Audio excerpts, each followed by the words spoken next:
Everyone, welcome to this afternoon's discussion panel, and we're ready to be thanking forward to our students from the SME who are here with us, and I think as a teacher.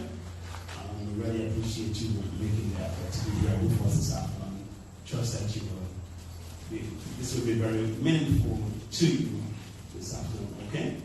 All right, well, we're going to begin, and we're going to begin with press, so everyone, this is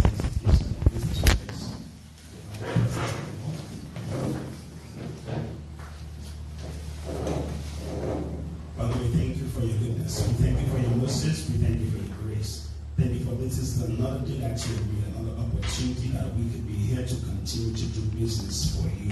And even so, as we enter into this panel, this session this afternoon, we pray for your guidance, the wisdom of the Holy Spirit of God. We pray that you continue to inspire every heart, every life, every person here tonight. Those presenting, we pray that you give them special unction as they continue to deliberate on that beautiful isle of splendor that you have given to us, that which you have deposited in our hearts, and we will continue to nurture it and care it for your glory and for your honor. So we pray you bless this proceedings, bless every person here, in Jesus' mighty name.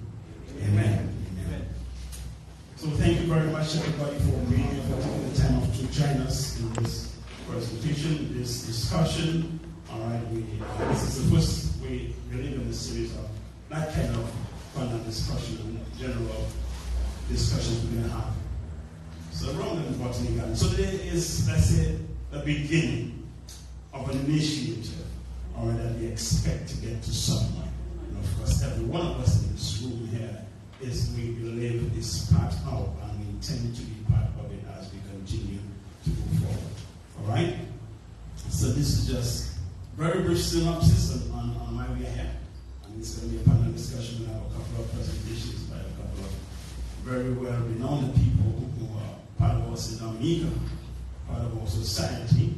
And so we will hear from them just in a minute. But before we get to that, we're going to invite Mr.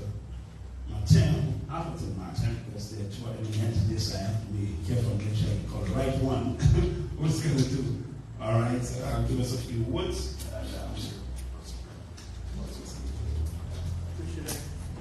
You know, I think you should stay right where you are. Okay.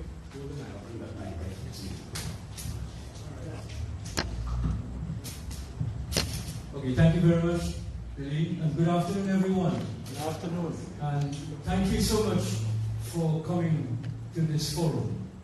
At short notice for some of you, and some of you slightly longer notice, but certainly not the kind of notice you're used to getting. And that is so because we are here not by choice, really, but by dint of circumstances that bring some new threats, new challenges to this important piece of real estate behind us over here, the Botanical Gardens.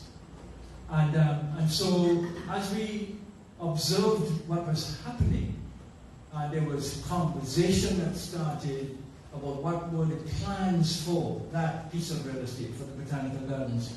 It became clear to some of us that unless something was done proactively, we stand the chance of losing the Botanical Gardens. I say that only because I've observed what has happened to the People's Park, one of the last remaining green spaces in the Roseville, in the city of Roseville. And you see what's happened. A lot of plastic, a lot of metal, a lot of stone, in a green space, in an island we call the Nature Island of the Caribbean. Island so rare. And so, rather than wait for something like that to begin to happen in the Botanical Gardens, a number of us thought that we needed to become more proactive. And we needed to do it in a way that would engage a lot more people than just the usual suspects. Students in particular. This is a park and a place very important to children. As a child, I played in the Botanical Gardens at 3 years, 4 years old, etc., etc. I'm 77. So it's a long time ago, but it left an indelible, image on my mind. And so, for personal as well as scientific reasons, we feel it's really important to assemble the knowledge that we know exists in Dominica, with Dominicans, not only to demonstrate that we do have the capacity to manage critical spaces like the botanical gardens, but that knowledge is often just not used. It is often ignored by dint of who appears to belong to which organization and to profess what belief political. So, if we're going to grow up as a nation, if we're going to set an example for the young people, some of whom are here representing their generation, we have to find ways to begin conversations with each other. Not to shout at each other, not to talk at each other, but to engage each other. So that all the wonderful initiatives and ideas that have been part of our history, some of which have been put into action, but most of which have been ignored, let us use the conversation and the dialogue as a means of, first of all, building awareness in the minds of Dominicans that we have a responsibility to look after Dominica. This is not a government responsibility. Government is formed by the people, so it is the people's responsibility to look after places like that. So the first task is to make people aware of the fact that there is the need for us to stand up and take care of places like the botanical gardens. The second thing is to reveal that we as Dominicans have the knowledge and the skill and the capacity. There's a tendency nowadays, any little thing that has to be done, somebody is brought in from some other place, from some other country, and they are presented as experts to us.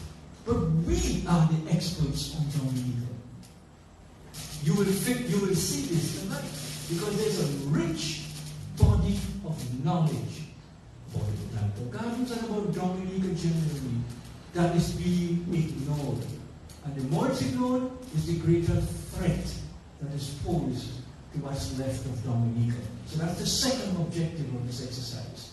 Build awareness. The second objective is to give us back that sense of confidence that we have the capacity to fix things here in Dominica. That's why we went to school. That's why we went to school here. That's why we went to school overseas. And that's why we came back.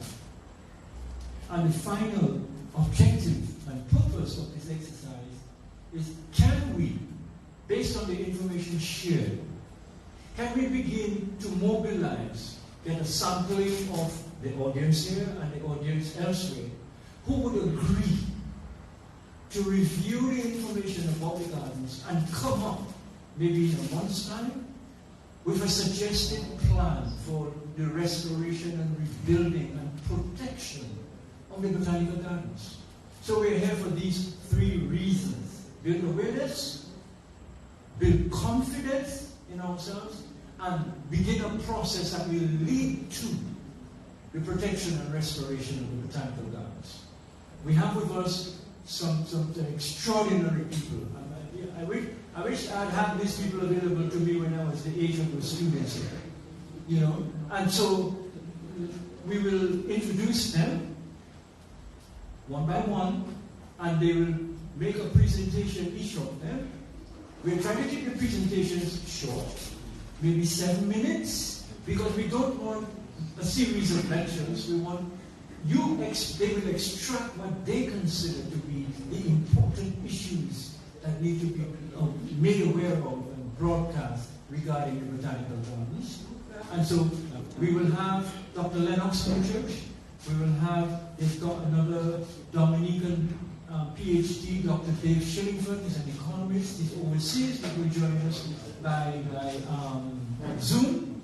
Then we have Mrs. Annie Edwards, a planner, a city and physical planner of note. We have Billy Sanderson, who worked with the Department of Agriculture in Dominica for 17 years, in charge of extension in key critical areas of the country. Then we have Dave Williams, forester, who is trained to manage botanical gardens. He will be here shortly. We should have Ashton Lugan, another forester. I believe we're going to have a presentation from Janelle Brisbane, and somebody else from her organization. I haven't seen Janelle. Is Janelle here? No. Okay, so, and so on. So we're going to have 5 or 6 tight, focused presentations. Listen very carefully, particularly you, the young people.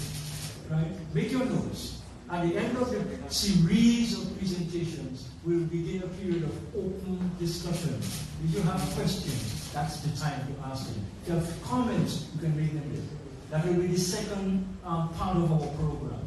And the final part of the program will be when we now hear the specific suggestions and recommendations as to what we can do to save the botanical gardens and to rebuild the botanical gardens. Some of those would have been put forward in the various presentations, but we will try to pull them together in the final segment so at least we get a sense that it is possible to do something really beautiful, really wonderful with the botanical gardens.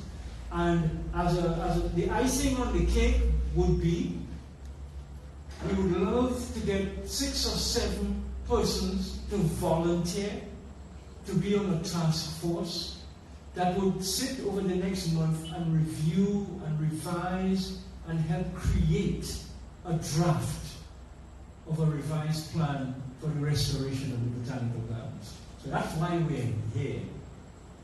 I've said enough. I'm going to pass back to Billy so we can introduce the first speaker and we can go quickly from one presenter. If you have a burning issue of information, you didn't quite understand something, feel free to ask it after the presentation.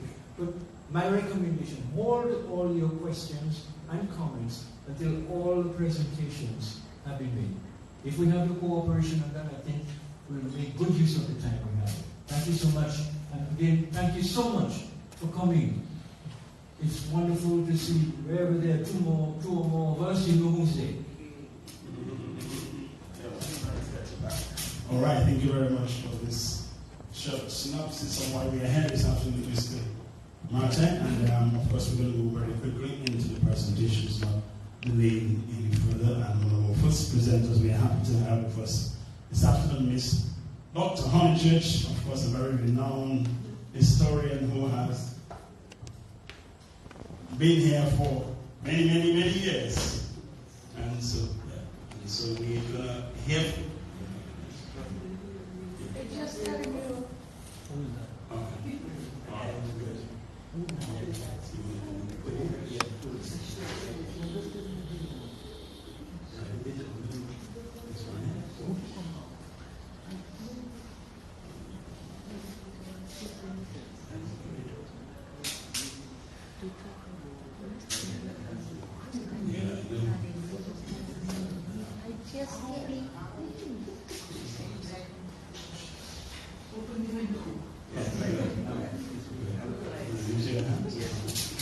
All right, so I'm going to pass it over to Dr. Honeychurch, who's going to take it over from here and really give us his presentation.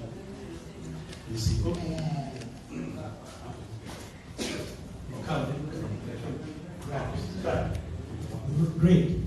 Good evening, everybody. Good afternoon. I am going to have to compress this very tightly, and I'll just give you a little background. After the destruction of Hurricane Maria of the Botanic Gardens in November of 2017, Prince Charles was coming to represent the British government, and one of the things he was going to come and look at was the Botanic Gardens. In fact, there was a function that was held there for him. Now, does anybody know about changing the thing, or shall I just stand here and do it? Can you put it on the podium? Can you run it through again? Yeah. I don't know if it's long enough. Is it long enough? What do you want to do? Yeah. Okay. All right, I'll do the slides for you. Yeah, that's the way that I Can do that. So you can concentrate. Yes. You want to change? So I do.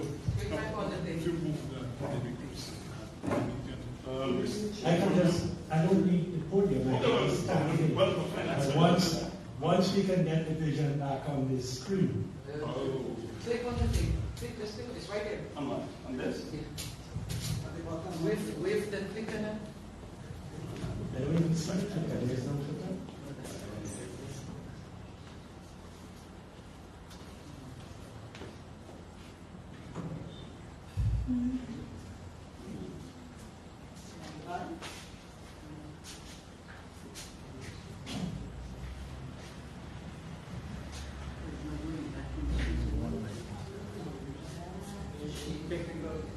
about 5-year-old here. The IT guys. The IT guys should be in the building. Should we call the IT guy?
Okay, apologies for that. There's a technical glitch. We'll fix it.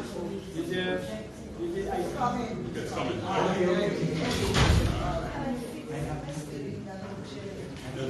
Back way.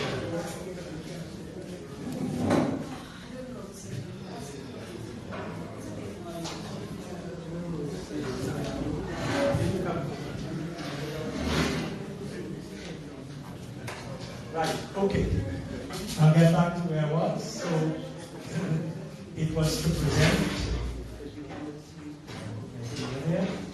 It was to make a presentation at background of the gardens.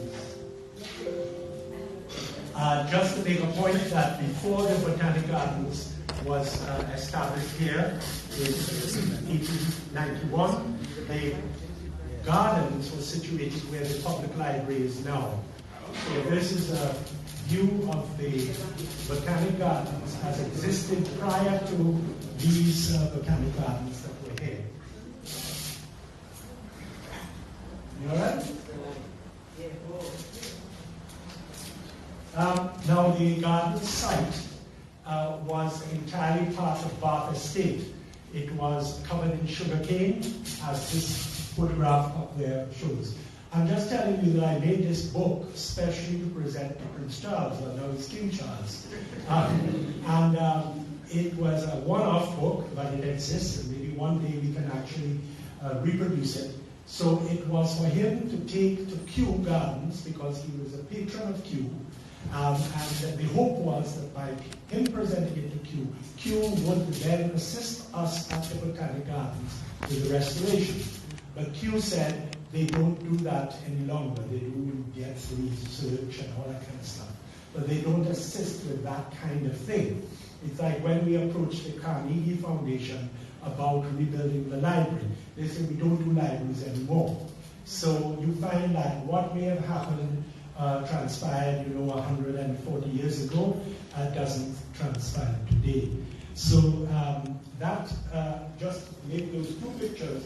One is it covered in sugarcane, and then down below, when they had purchased the 44 acres, which included all of this and going up towards around the bottom of Mongoose, they bought it from a guy called William Davies, a Dominican. His father was a Welshman, and his mother was a Dominican woman. And he wanted to sell and go and settle in the north, and so he sold the rest of the plantation to L. Rose and Company, which was investing in lines, and then the section for the Botanic Gardens he sold to the government. Now, we have to understand what was happening at the time. Sugar was going away. Sugar was on the down. And the colonial government realized that we had to move into new crops, a variety of new crops. Don't depend on one. And so all these things that were coming in, like lines, cocoa, and other crops, we should bring them in, and we should have a place where they can be propagated and made available to farmers. The other thing that was happening in Dominica, there was a move from the big plantations to the small farmers. And it was felt that the small farmers had to be provided for, and so they had to have this botanic station. That is where we get the word from, station, because a lot of people did call it the station. Yeah? Even Calypso, I'm not going behind no station. Take it back to my mama, take it back to me. I'm not going behind no station. So that was what they called it in those old days, because it was the botanic station. The other thing we must remember is that we were part of the British Empire. And at the end of the 19th century, in the 1890s, when this was being set up, the British Empire was at its zenith, it was at its height. And the idea was to bring plants from the entire tropical empire and plant them in the gardens, so that people could have things like mangosteens and all kinds of exotic fruit that they could also propagate in their farms. And that is why we have so many of those trees that are over there, a lot of them have been lost, that come from all over the tropical world. And what was planned, here, here's the limes, and the cocoa, and those were the two main crops, but there were many others that were being dealt with. And the correspondence that was going on between Kew, there was this Sir William Thistleton Dyer. He had just set up the Imperial College of Agriculture in Trinidad, which is now part of the University of the West Indies. And through that, they would be training Dominican men to develop their agricultural skills. And also involved in this was Sir Henry Alfred Nichols. Now you all know about the Alfred Ward at the hospital. Well, that is his name goes to that ward.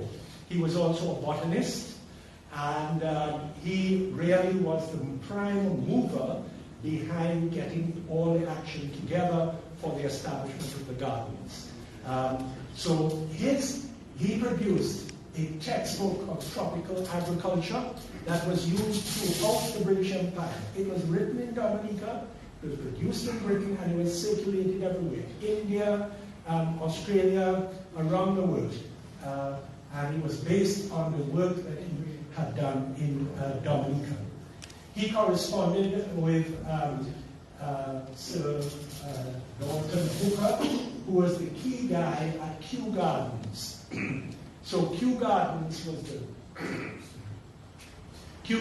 was the one that really administered the establishment of the Botanic Gardens here.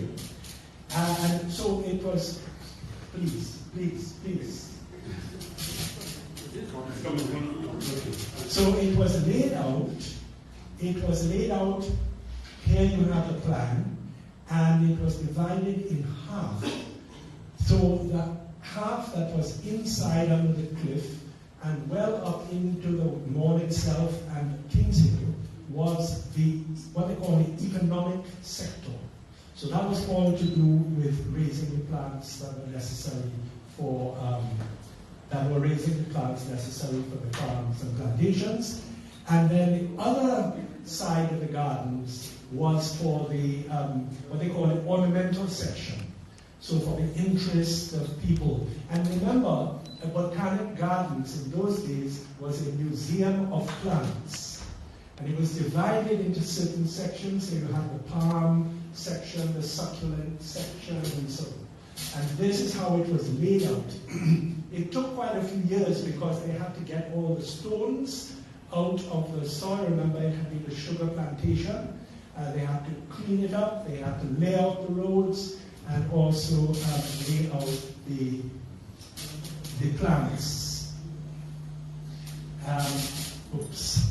So this is the way it was, the damaged offices. This is after Maria, and the landscape that was so torn and dry. And they also had an agricultural school. You know, when you look at these things, you realize that Dominica has, in many cases, gone back. Yeah, here are all these young men from all over Dominica who are living as boarders at a boarding establishment on the Bourne, and they are all being trained in aspects of agriculture. how to graft and bud and all the aspects of agriculture.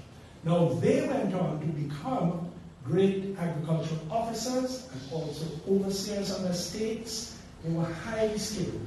So this was the Dominica Agricultural School at Port Bruce. Unfortunately, by the 1920s, Dominica was in an economic hardship and they could not afford the school anymore. But as you can see here in these pictures, they really were a distinguished set of young men that came out of that agricultural school. And this is a photograph of 1905. So by that time, the gardens is roughly about 12 years old. So a lot of the trees that are still there, you're seeing them as small trees growing up. You can see the main road going through, and then closer to the front of the screen, you're seeing the economic sector. And also note, it isn't nothing to do with gardens, but note how many trees were in Roseau Central. There were yards full of trees, mangoes and coconuts and everything else.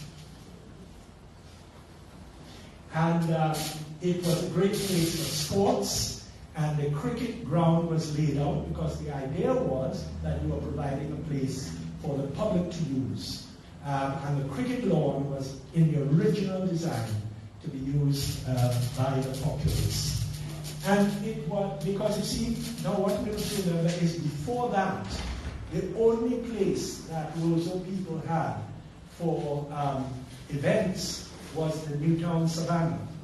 And everything happened in the Newtown Savannah. But once you had the Botanic Gardens, things could develop there. So you had your sports, mainly your cricket ground, and then you went to carnival time. So the carnival Sunday events started in the gardens before Windsor Park. Windsor Park was still up in nine trees and stuff like that. So we have these pictures which show us, here is Dimanche Soir Carnival Parade, 3rd of March, 1946. And you left the gardens and then you went through Roseau with your floats and your banners and all of that going on. And then religious events. So the gardens was also a place for when you had big church events. They would be held in the Botanic Gardens. And very often under the big Ficus benjamina tree, which to my sadness and horror, somebody decides they're going to clip it like a square block. And I've been begging them, who do I go to tell them, stop it, let it open up like it used to be and have the shade and everything else. But it was a great center for religious events. Particularly the scene here is the celebration of the 100th anniversary of the Diocese of Roseau in 1950. And that was a big, big event. Police, of course, all the parades for the government. That is Queen's Birthday, of course, in those days, King's Birthday, and all these events were held there at the Botanic Gardens. So it was a great meeting place and center for everybody. Even up into the 1990s, we see Independence Day, 3rd November 1978. Princess Margaret, Patrick John, all of these people. The Queen here was Virginia Charles in 1985. Big center for all these activities. And of course, yes, thank you. Of course, it was affected by hurricanes. You had the 1916 hurricane, you had the 1930 hurricane, and of course later on, 1979, was Hurricane David. I'm sorry about this crackle. I think it's the mic that's doing that. Okay. Hurricane David is up in the corner. Over there is the 1930 hurricane, and the tree still standing and standing firm today, resisting all those hurricanes, is the one in Maria, there down at the bottom. So there again, the damage every time has had to be redone. Damage from 1930 and then from 2017. Palm, I mentioned about a palm collection. So what happens is different parts of the gardens had these focuses on palms from all over the tropical world. And people came to the gardens to learn and to see these displays, and that's why the Botanic Gardens had a reputation of being the best in the West Indies, because you had a curator. We don't have a curator anymore. There was a curator who was responsible for the Botanic Gardens, and that is something I would like to bring back again today. We have a specific individual who is responsible for curating and teaching the gardens. Of course, it featured very highly on Dominica's publicity, even on the stamps, like this 1950 stamp of Dominica, and you can see how it changed. When in the early century, that clump of palms was a central point. It was on the stamp, and then nobody bothered to replant, and there it is, sitting abandoned. Once again, some of the many species of palm that were located around the gardens, and the avenues. Once again, that is why I get fed up. That's why I told Afi, I forget about it. This is the last time I'm coming. I have been trying for years. Last. I'm fed up, man. I even told Afi, just imagine I'm dead. I'm dead.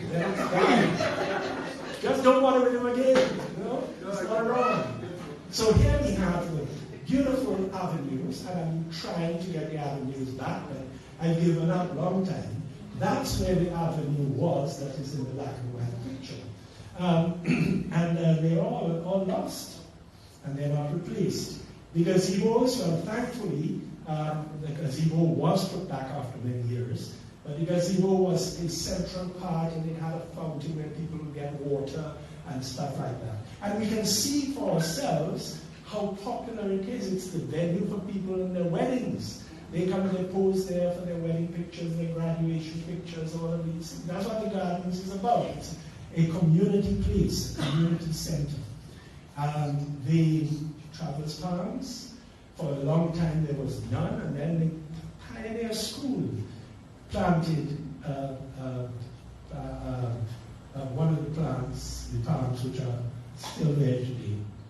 But it was a great feature. This is now looking from the Valley Road entrance up, and royal palms. We hardly have one royal palm in the gardens anymore, but it was once a great feature of the gardens. And of course there were regulations. There was a whole booklet of regulations as to what you could and couldn't do within the gardens, and there were guards keeping everybody in order as to what they could and couldn't do. Threats to the gardens over the years. Back in the early 1990s, Virginia Charles had this fixation about building a cricket ground in the Botanic Gardens. And we had these meetings, I remember, and she shouted at me and she said, "Why does everything have to be about history?" I said, "Mr. Charles, it's not history, it's modern physical planning, But no. Oh, we used to play cricket there all the time, and now you're saying we can't play cricket. I said, no, because today you require so much more services, as we have found out. So if you look at a photograph of a stadium in Windsor Park, and you imagine that in the gardens, and the gardens is dead and done. So that was a lucky break that we did in fact get it.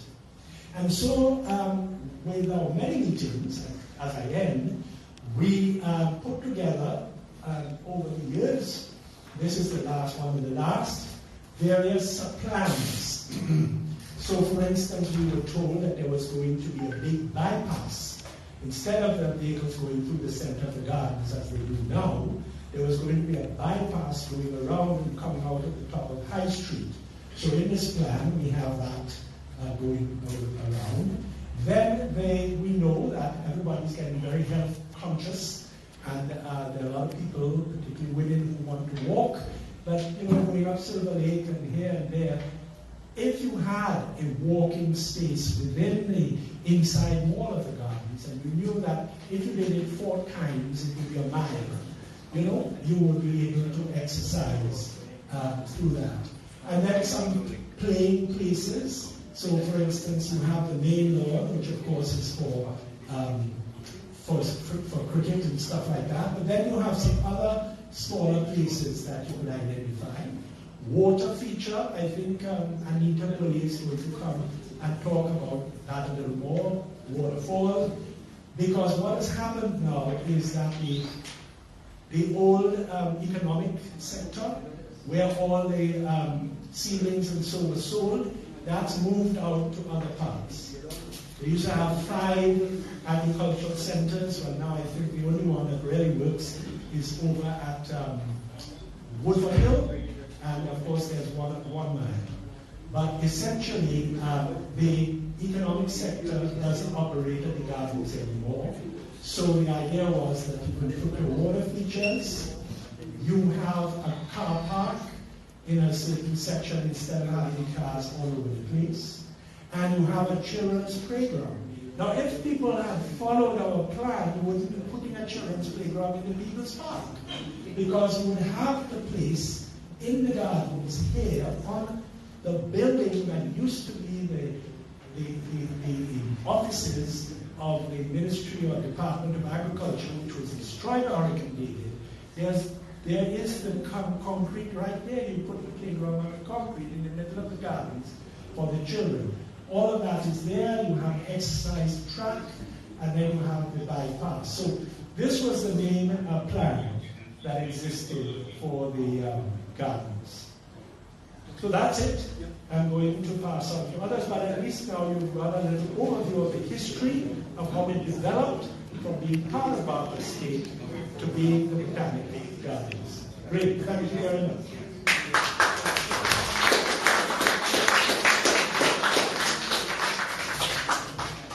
Well, beautiful history indeed. Lots of things we didn't know about Botanic Gardens, I'm sure. All of us, including myself, have been brilliantly enlightened here this evening. All right, so good food for thought. We're going to go right ahead, and of course, our next presenter is going to be Mr. Henry Ford. He's going to come right now. So, all right.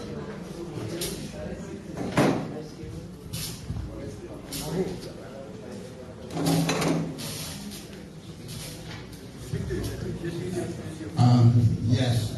Well, to follow Lennox Honeychurch is a task in itself. I will, because he's actually segued exactly into where I'm in. I expected a blackboard or something that I could draw. I don't have a PowerPoint. But I think all of y'all I'll trust your imagination. Oh, we have some young people here. That's fantastic. All these old regulars like Juliet, who is really functioning as what I'm going to talk about. Because Lennox gave an excellent history of the park. But when I came into the situation, before I was a little child and I was brought there every afternoon, as all of the Jawazo was, including Damien, we were brought there in the afternoons. And so I remember very joyously the history of the park and using it like that.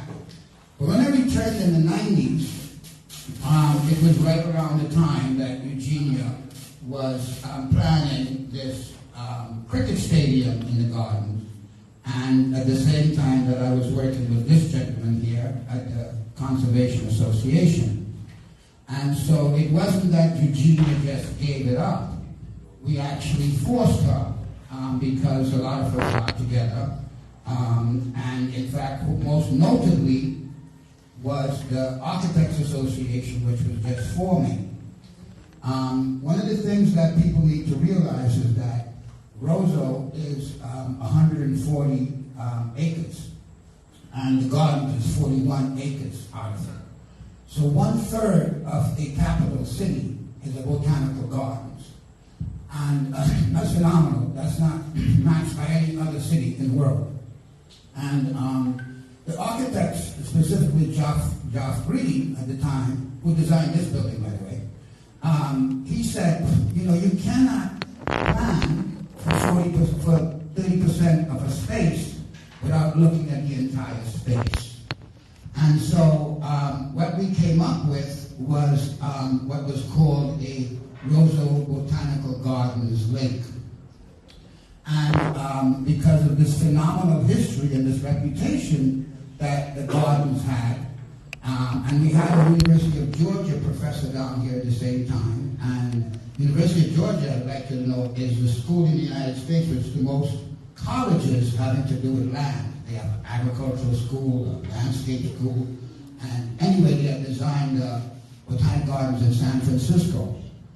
So the whole point was that this garden was so central to the city, and actually to the nation, because at that time cruise ship and tourism was more a thing, and everybody stopped in the gardens before they went into anywhere else, whether they were to Trafalgar Falls or day tours. It was the place that you got. And so this idea of a Rosa Botanical Gardens link, which was really a revitalization of the entire city, because what we were doing was this natural history, ex situ, a natural history of the gardens. We were linking it to the architectural history of Roseau. So the link would have gone right here along the riverside, which they now made a highway, but it was a walkway along the river, and it would connect by the market to this entrance here, and then at the other Bath Road entrance, it would go around and connect from the old Roseau School and go up into the link of Roseau Bayfront. So it was connecting the botanical gardens with your architectural history, so your natural history linking with your architectural history. And we had prompted, this was in the late 90s when it evolved, it was quite popular. I presented it to the Architects Association in Guadeloupe to quite fanfare, because we were saying that we could build a Millennium City, because it was going into 2000, on a natural history. And so we were going to link it, and also link it by trees, not only a walkway, a tree line thing. And actually I picked it up in Monaco. You know, every tree in Monaco is part of botanical gardens. It's actually labeled, every tree in Monaco is part of the botanical gardens, which they also have. And so this idea was really exciting, and it still remains, but it's by and large, if you will, taken over by events, as our history has seen. But it really was a if you will, a very new age thing, and it was, in fact, it was such large that the French supported it, the Global Environmental Facility supported it, but they both said it was too much for one project. And so that's actually how SHAPE was formed, because we felt that, and they told us, and it was sensible, that the heritage, the historical architectural heritage, should be treated separately than the natural history. And then the link. So it's actually the gardens, the link, and the architectural history of Roseau, which really had every potential to be one of the great heritage sites in the world. At that time, we were considered and had the best Caribbean vernacular architecture in the Caribbean, by far. We had streetscapes and so on. And I'd like to know that there's no heritage district in the world that has ever failed, right? But we tried hard to get it done. We even got a building listing so that listed buildings would remain.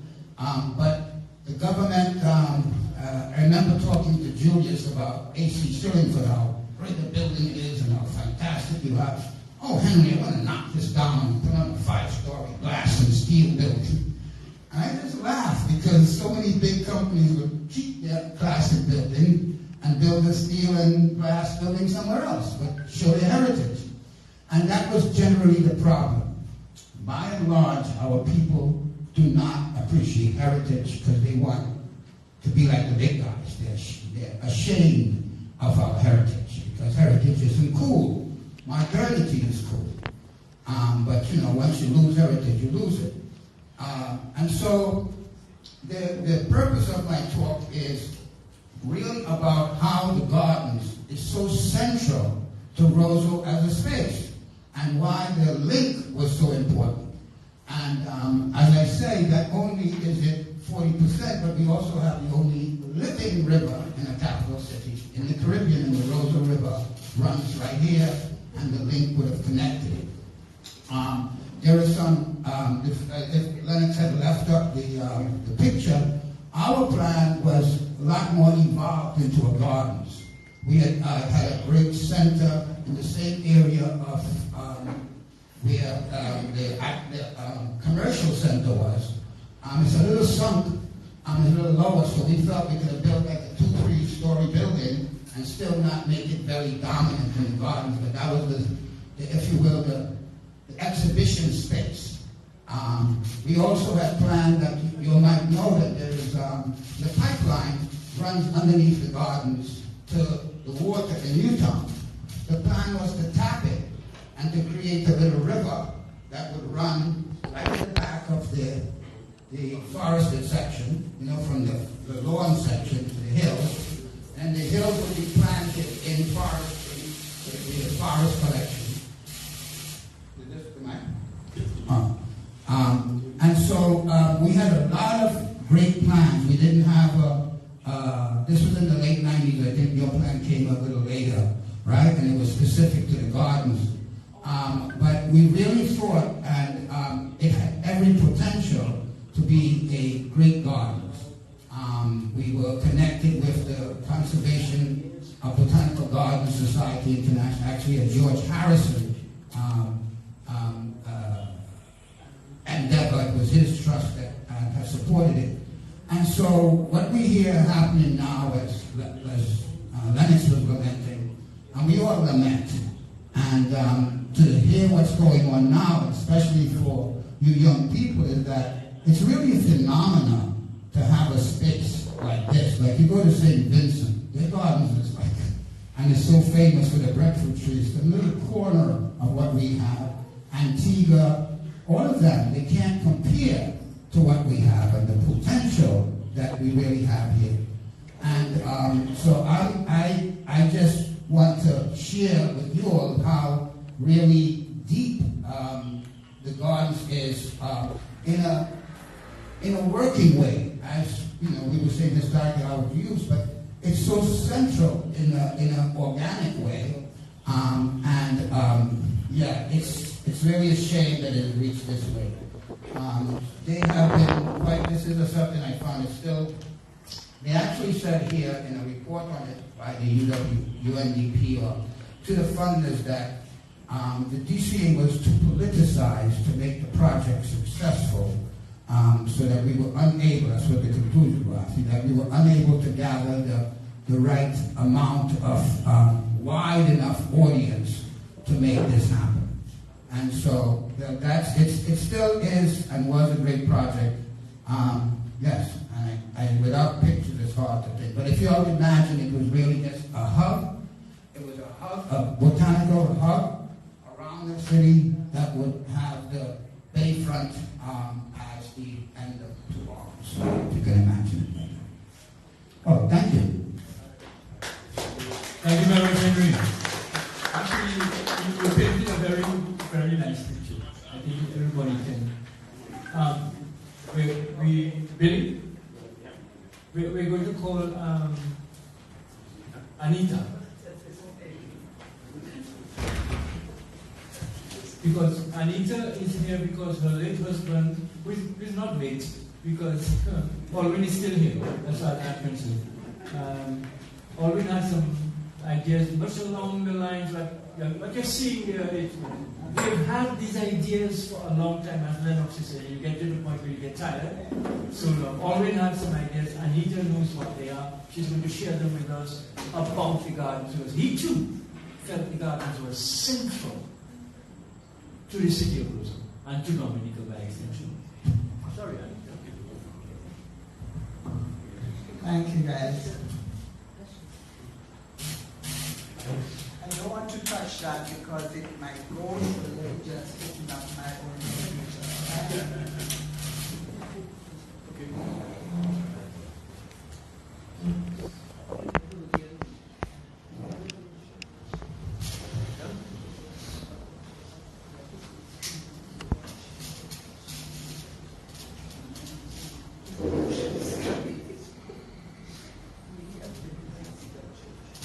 Okay.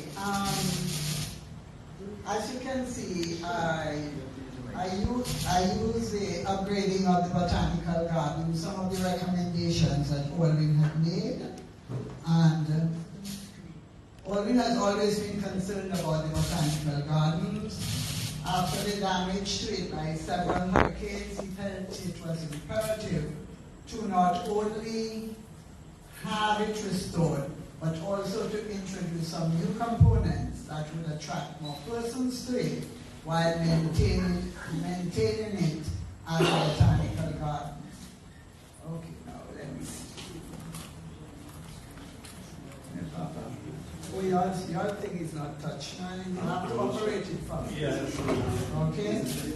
You saw this. There's an arrow.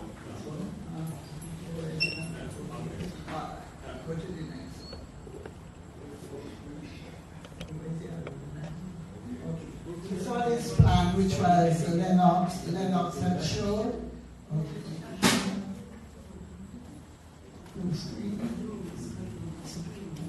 What is it? Oh, she said. Here we go. Okay. Go to the next slide.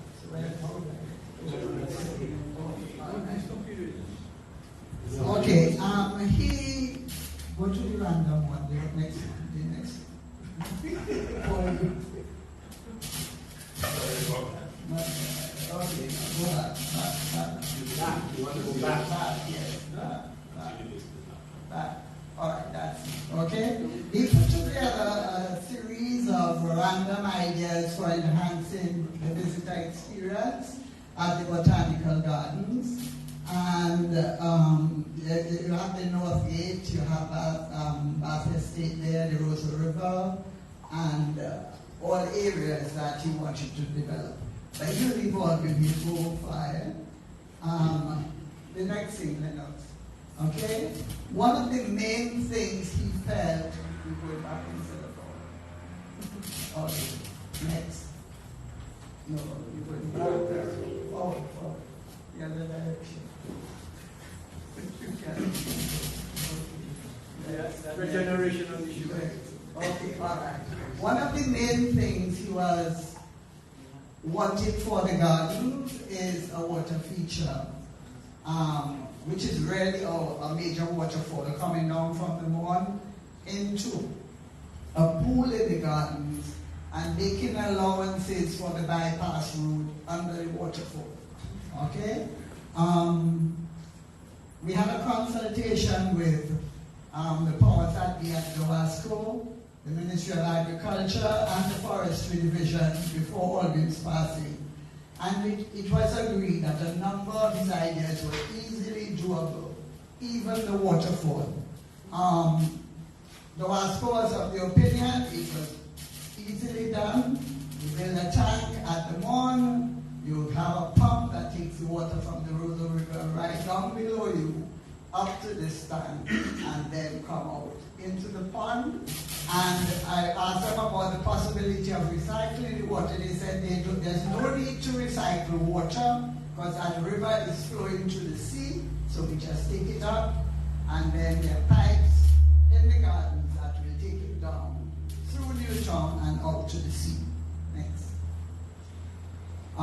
So this consisted of the major waterfall at Montrose, and when you see the design, Alwyn says, if we can do one, we can do two or three, so you will see where his head is at.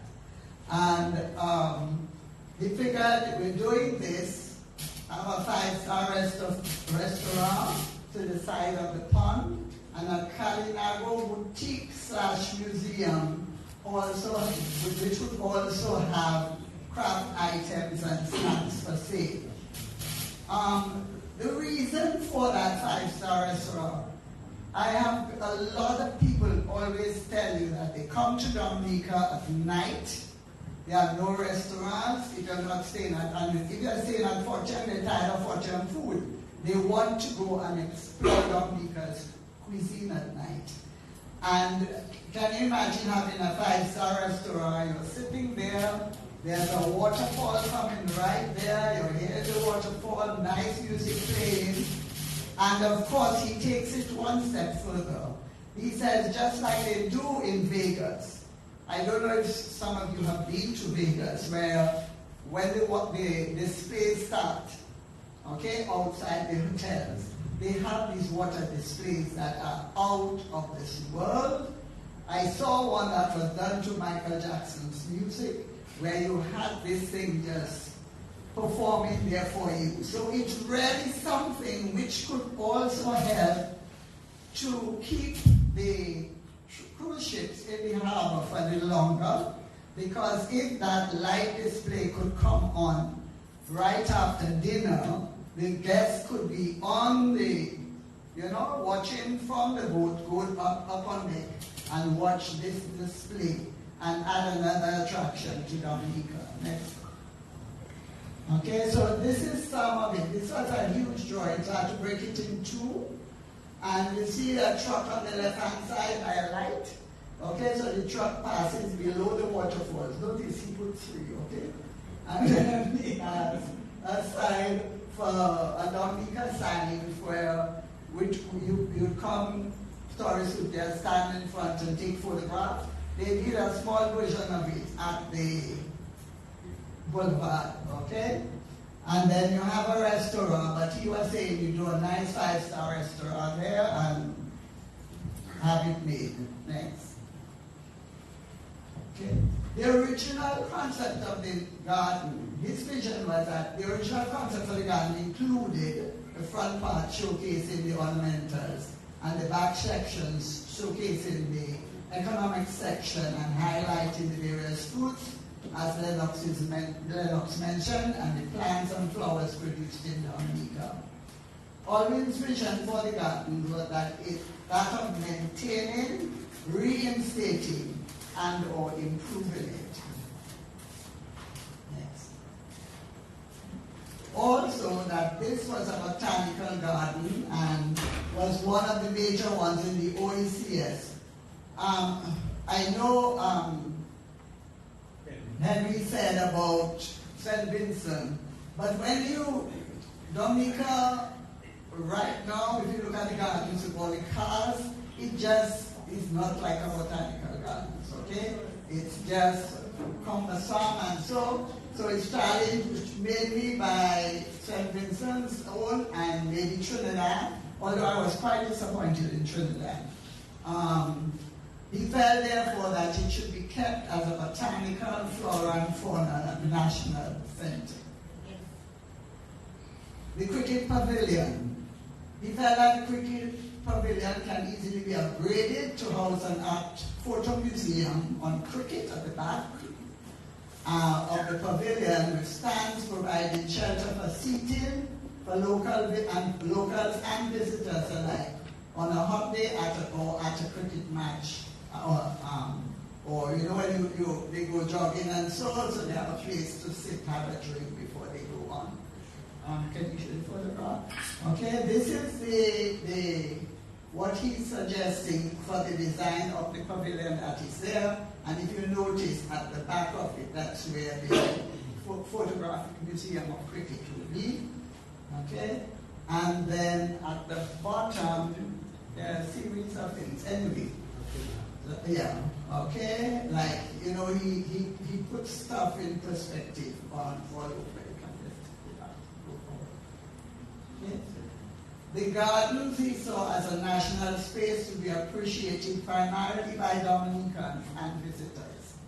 For Olin, lighting of the gardens, allocation of spaces, etc. were extremely important. He felt that the same way we were able to source lighting for Dame Eugenia Boulevard, we would be able to source that type of lighting, period lighting as he calls it, for the gardens, which besides offering a greater ambiance would also make it a safer place for users at night. And especially now when the gates don't close, there is very dark and you have people, using it to get on their way. Here you see the type of lighting he's talking about. He put on what is this called then?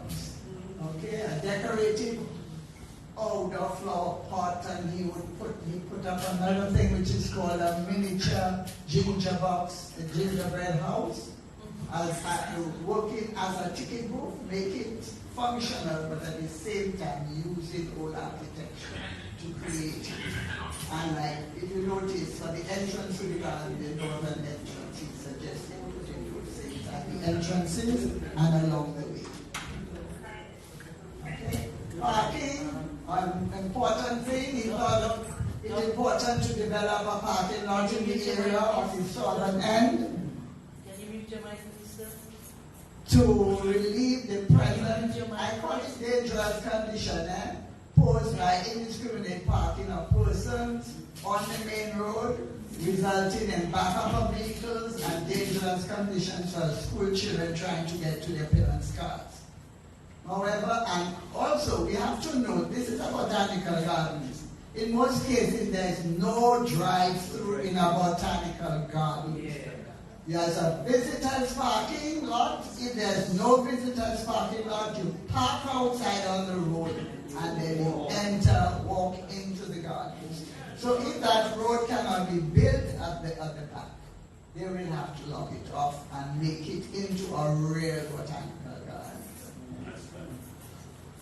Dominica is supposed to be the nature island of the Caribbean, and we need to maintain that. Putting in concrete buildings and structures take away from the gardens, okay, and remove the potential of trees and plants being propagated right there, showcase to the world of what we can do. Next. Okay?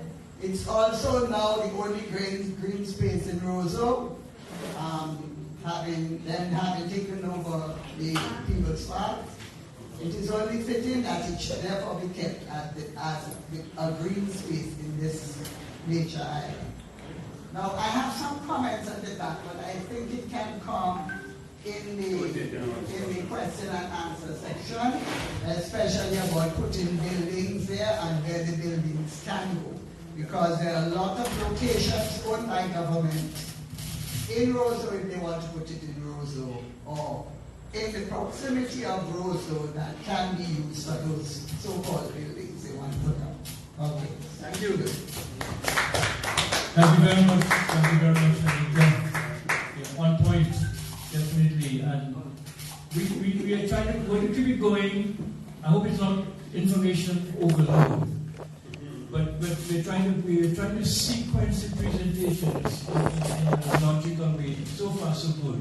I want to ask the next presenter, who is a planner, because a lot of things about what goes where and why and how have been raised, and you can begin to see the emerging recommendations. So I want to ask Annie Edwards, if she could share with us what are some of her views as to how a botanical gardens, as Anita would say, fits into, and as Henry would say, how does it connect with a city?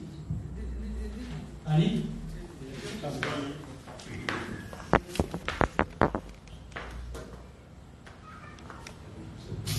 afternoon, everyone. So is this time for my presentation? Yes. Let's do my presentation. Yes. Discussion.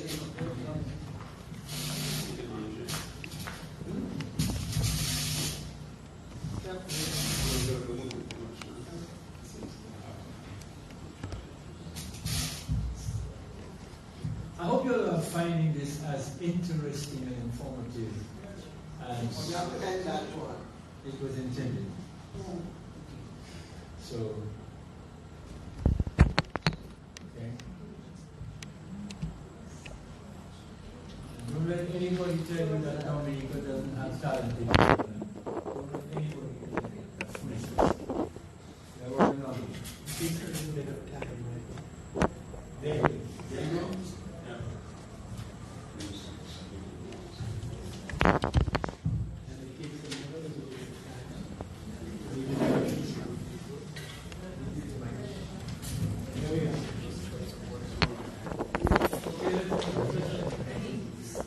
Move the cups in front of him, please. Yeah, that was Henry. And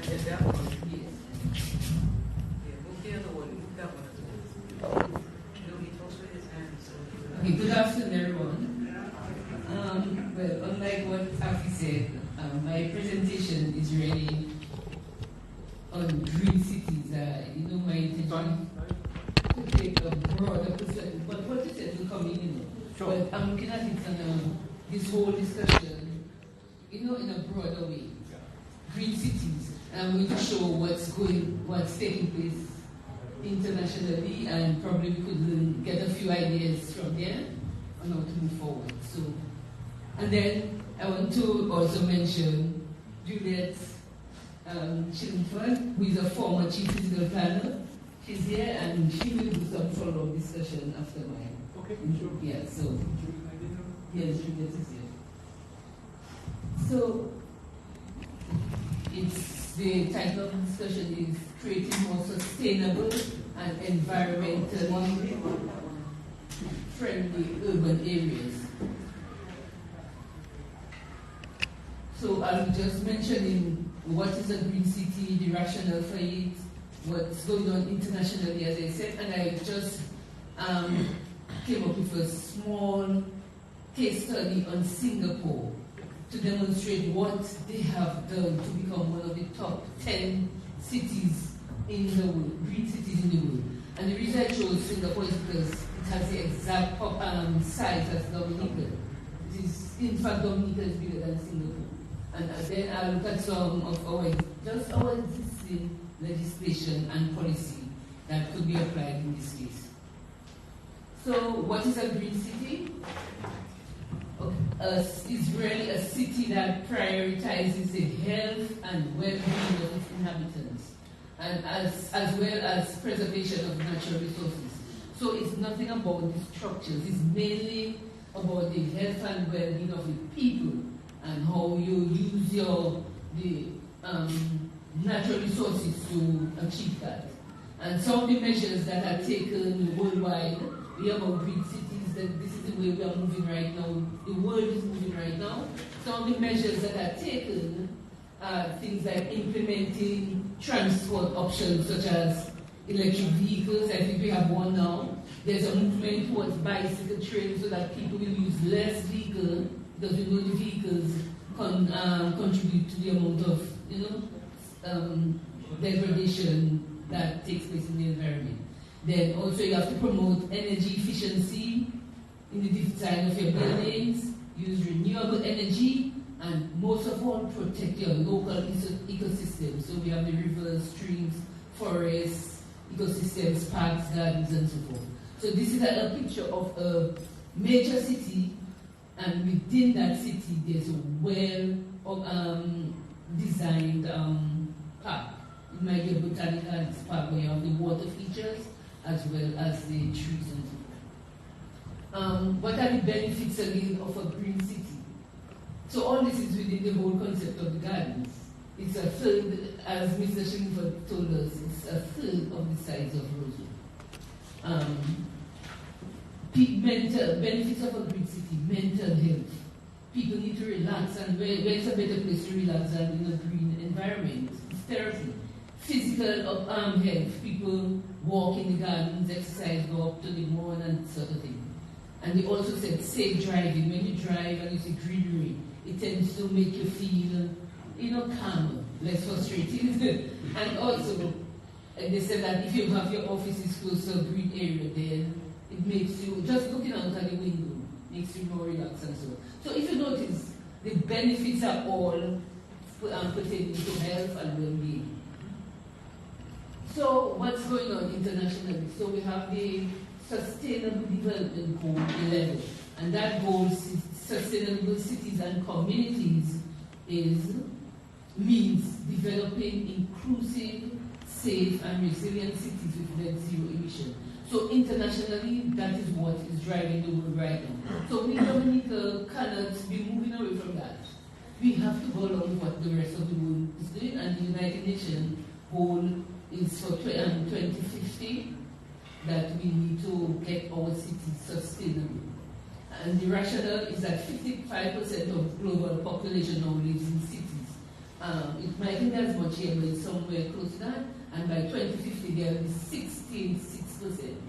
And also, many cities are taking this step to reduce the carbon footprint and become more environmentally friendly because of climate change. Just recently, the drought isn't over, but for the entire June to September, we have been experiencing serious drought like we have never done before. The trees are very important to keep the environment, to help keep down the heat in the environment. So this is another example, and that picture shows you what's going on in other parts of the world. People are greening their buildings. They are creating nice gardens in their cities to make life comfortable. We were blessed with the botanic gardens. All we have to do now is enhance it in whatever way possible to make it, a greater place for us first of all, and then for visitors. Okay, so the top 10, this shows you the top 10 green cities in the world.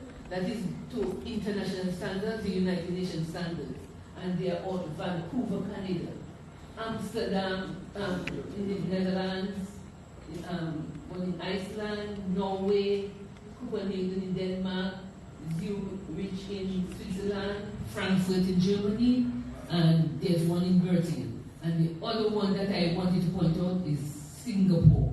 It's the smallest island nation on the list, and it's very, very important that we just take a look at what is going on in Singapore. And we might not be able to take things wholesale because it's a country, in spite of the size, it has maybe over 100 million people and they have money.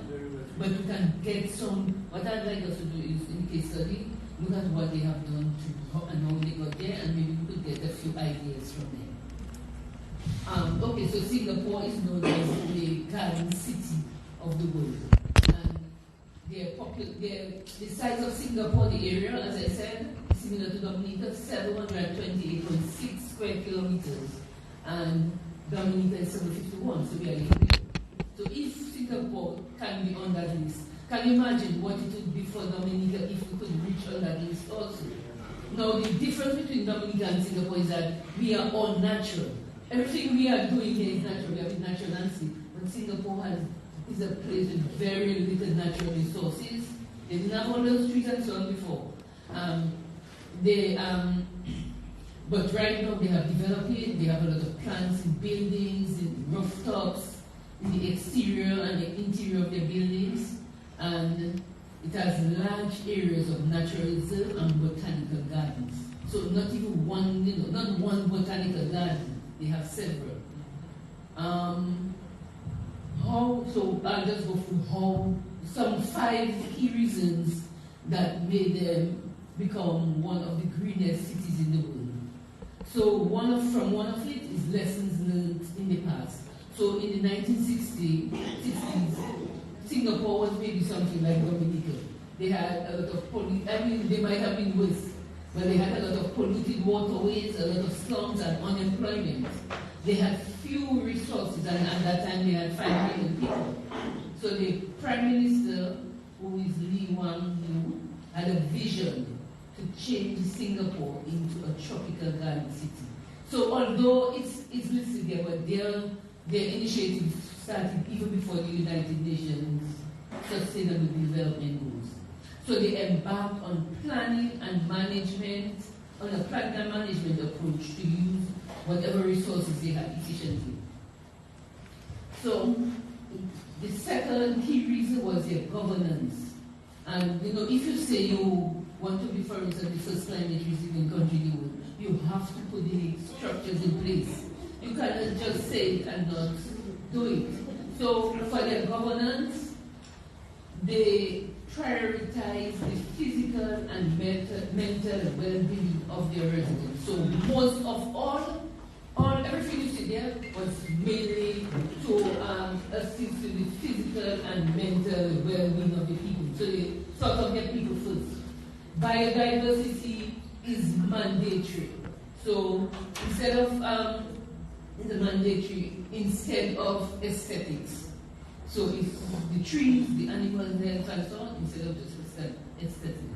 The other thing they did, they established a national parks board. We have right now we have the forest and wildlife, and we know they are very good. We might think maybe we need another structure. Environment protection goals were integrated into urban planning. So we in Dominica we have a planning department, but they enhance it further and ensure that environmental protection is key. So in buildings and everything, and then they had incentives. They have a certification program, green certification program. Number 3, buildings and vegetation. So they integrate vegetation in their architecture, as you can see. And since 2008, they have green buildings. Green buildings have been mandatory. So once you have designed, you have to make provisions for green buildings. Tall buildings and other spaces are also built with ecosystems. So it's not just planting trees like Eva. You create an ecosystem so the trees will thrive. And because of that, very notably, it has become a major ecotourism destination. So just by doing this, well, they did it for themselves. But you see, it's when you go that way green, you make money. People get attracted. And the number 4, they cultivated a long-term mindset. So focus on developing the economy through a mindset change. So for decades, the government created development management techniques to make sure the resources were used skillfully, the limited resources. Focus on achieving long-term goals. This was all long-term, it's not now, it's long-term. And the policy was or realistic policy making on the sound economy and science-based regulations. So they did their studies, it was all science-based and long-term. And the 5th one was to educate the young generation, and that is environmental awareness for residents, training the young people so they will, as generations evolve, they'll be able to pass on the knowledge. Environmental education was part of the school curriculum. Green jobs, and you can there are a number of jobs that were created in urban planning and design, renewable energy, green financing, sustainability specialists, climate change specialists, people in green technology. So once you go in that green way, your country actually develops better, and also university programs dedicated to that. So, it's very interesting when you think of all these steps. They seem simple, but it's really the dedication to it. And for instance, they do nature-based solutions. So in this case, that's a waterway. And they went in, they removed all these structures that were along the waterways, and they let the grass grow. And they set back their buildings away from the waterway so that when it floods, the water will not affect the buildings. So that is a design that is very common now in certain parts of Europe. They call it making room for the river. So instead of putting structures like walls, sea walls, and river walls, etc., they leave the space for the river to expand. And so now in moving forward to 2040, there are 5 strategies. Grow the nature, have more nature parks, naturalize the gardens and parks, restore areas, nature areas in urban areas, connect green spaces, and enhance vet care and animal management.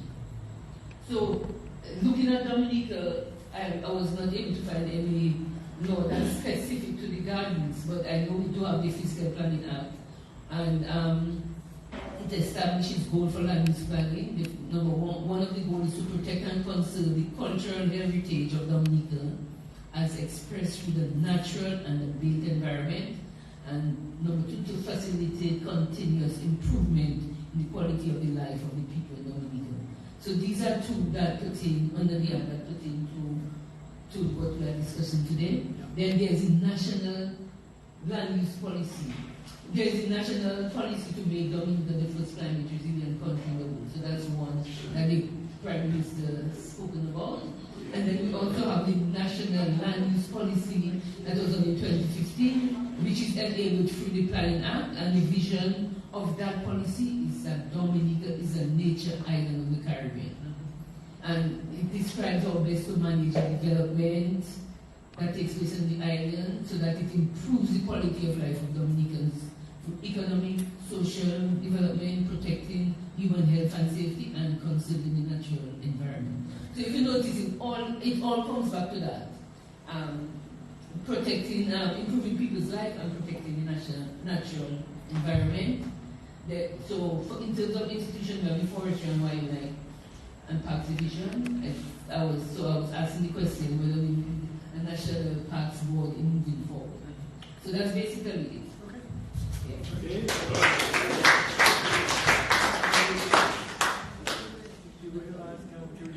I was just going to stay from here.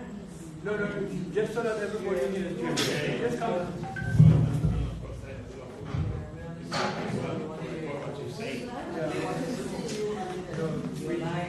You just see and hear. So come. Well, I have a semi-presentation on my phone, but it's too late. I'll just talk a little bit about what has gone on Yes. and my observations this afternoon. Use it, Mike. Oh, do I need to say that again? I do have a presentation that I presented years ago. You want to That's one quick question. Can I have the quick and last name, please? Oh, I'm Juliet Shillingford Fidel. Thank you. I do have a presentation, but I presented years ago to Cabinet, but I wanted to bring that up. I prefer just to sit and comment about what I've seen here today. And because there's no shortage of ideas. We have the intelligence, we have the skills right here. We don't need people to come in to tell us what to do. And I'm just baffled. I really do not know what's wrong with us because we are capable of doing much more than we are.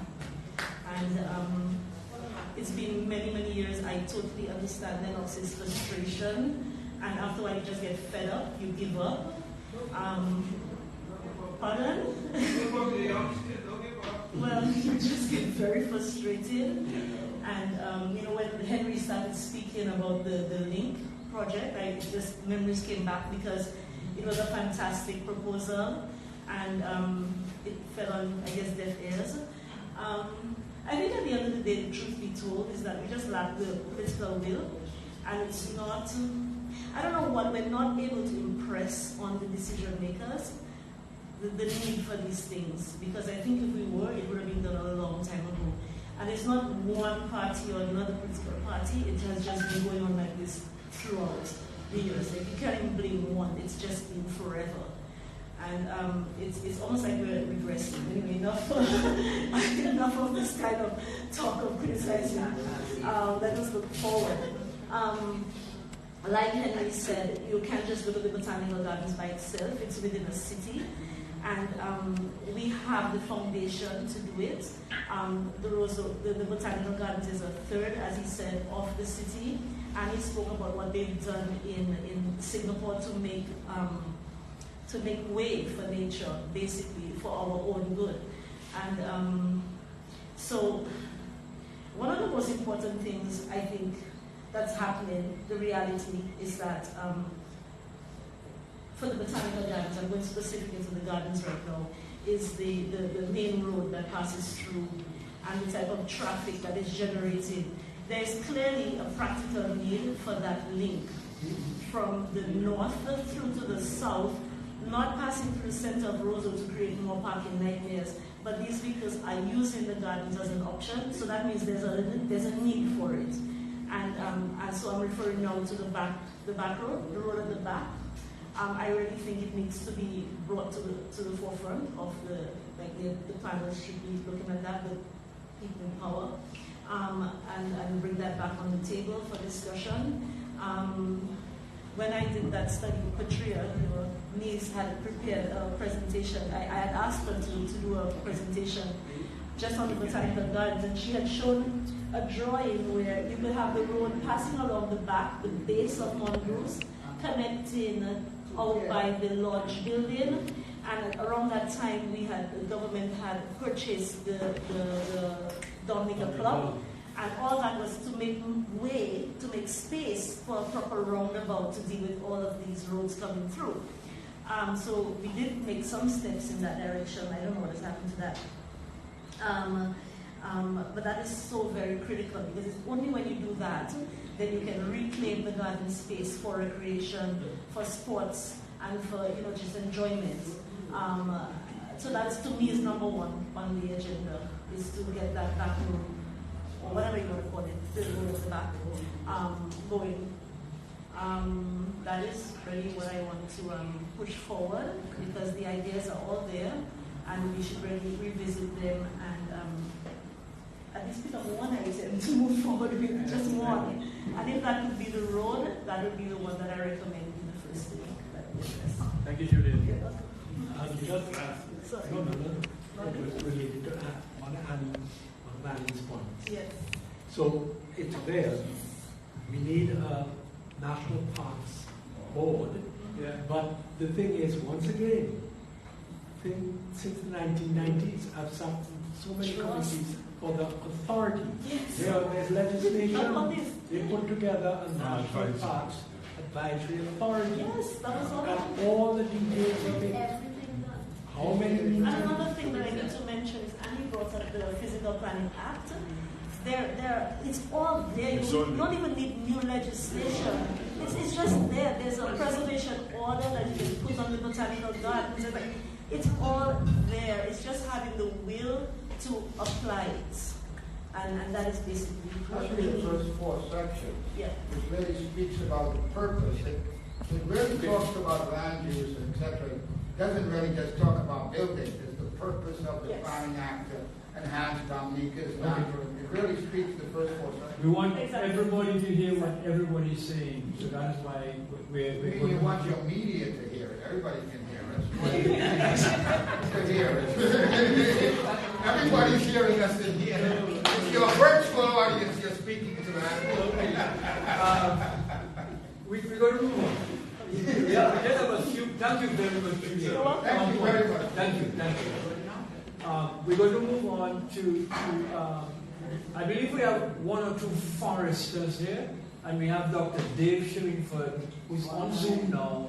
He's overseas. He's overseas in Florida, I believe. But he's on Zoom, and we're going to ask Dr. Shillingford to make his contribution at this time. Yeah. So we have to listen carefully because it's coming through Zoom and an indirect amplification. So, talking to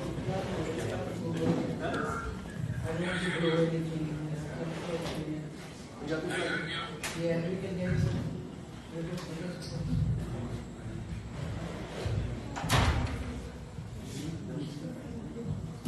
Say something? I know. So we try to amplify it.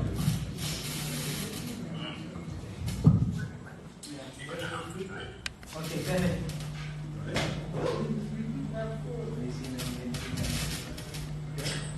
Go ahead, Doctor. What do you think?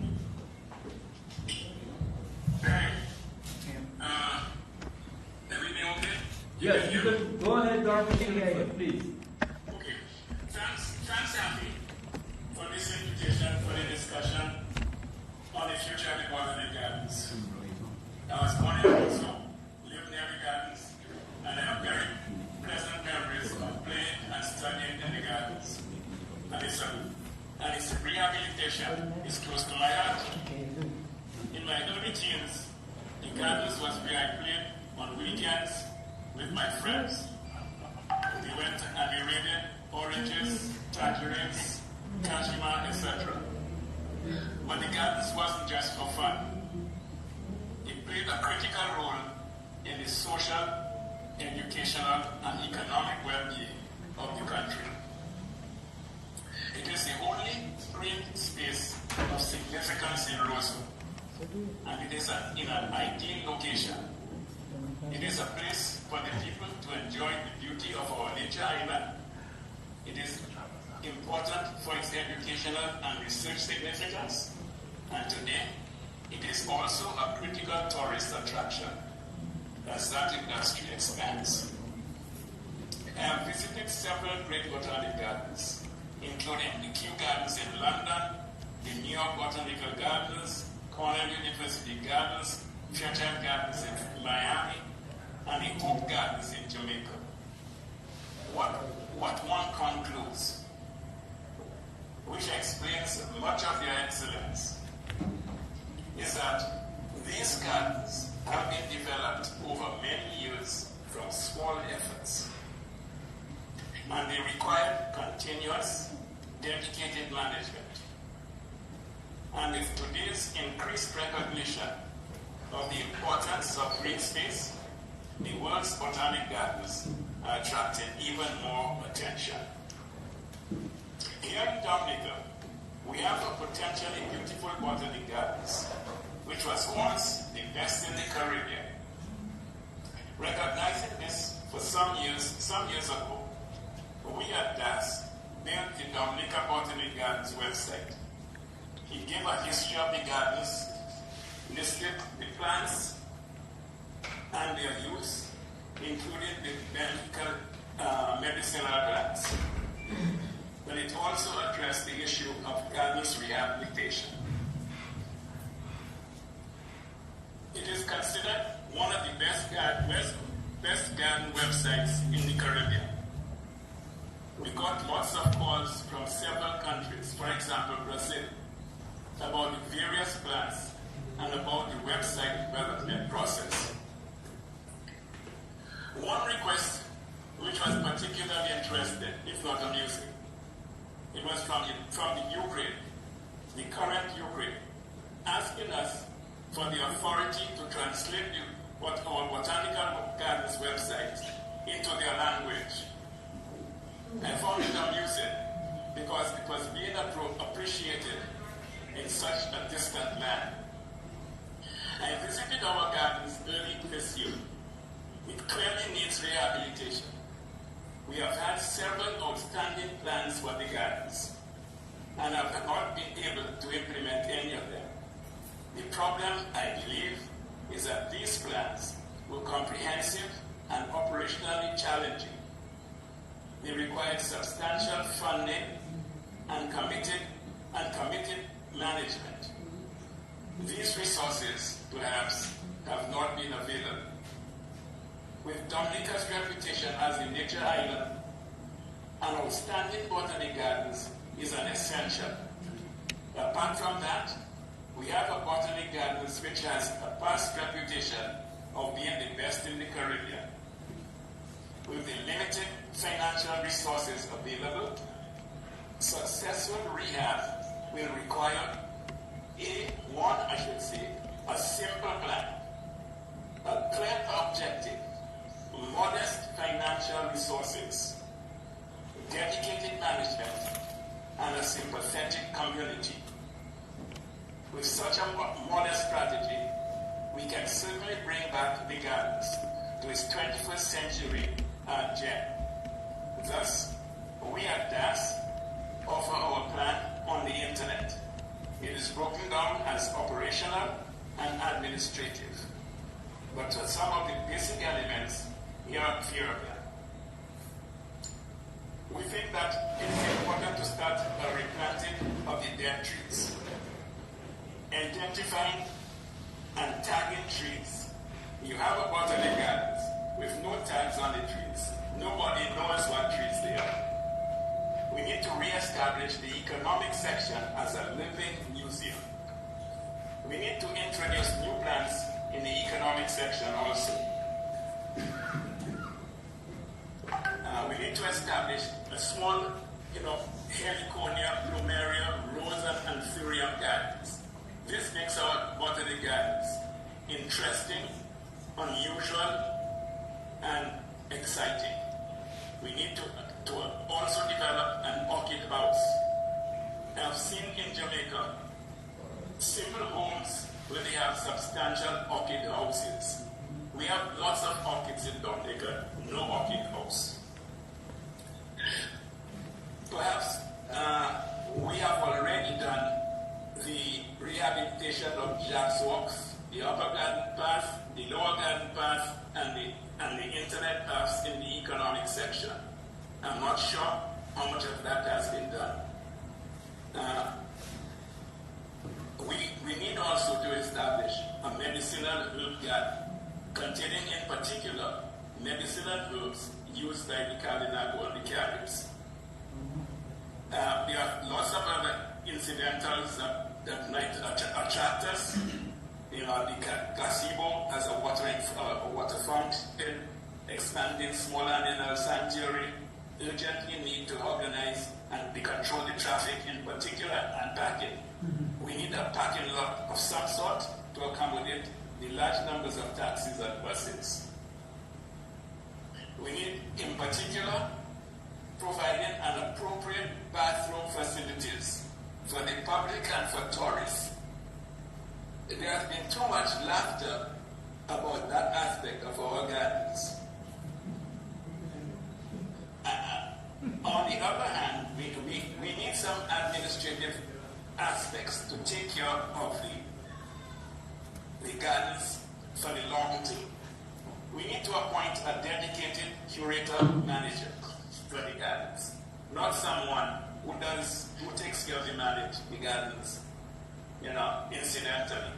We need an individual who will be responsible for managing the gardens as it is, improving the facilities within the gardens, and being generally responsible for bringing the gardens effectively into the 21st century. We need to relocate the curator and management offices in the gardens, not in an office downtown. And we need to place the whole of the gardens, the economic section and the ornamental section, under his management and authority. And at the same time, for I would say social and outreach purposes, we need to develop a program of lectures to inform the community about the gardens and its benefits to us. We need to organize school visits and tours, organize an annual open house, you know, to bring the stakeholders in the vicinity into the gardens maelstrom. And we need to restore our membership to the Botanic Gardens Conservation International, so that we can get ideas about gardens and the development of gardens on a wider scale. And finally, I would say we need to establish a non-governmental Friends of the Botanic Gardens, some sort of organization that will be responsible for bringing in ideas and being the sort of eyes and ears of how we can improve the gardens from the point of view of the community at large. And this is the little that I have to offer, and much of this you will find on the DAS Gardens website. Thanks. Thank you very much, Doctor.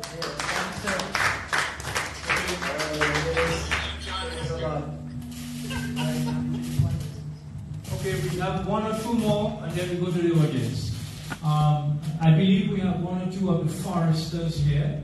I believe Ashton is here. Walkers, is Dave here as well? Okay, so Walkers, you're it. You're the forester of the day.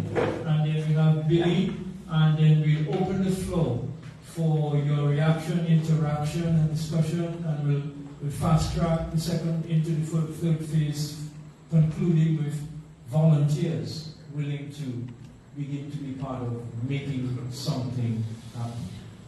Walker.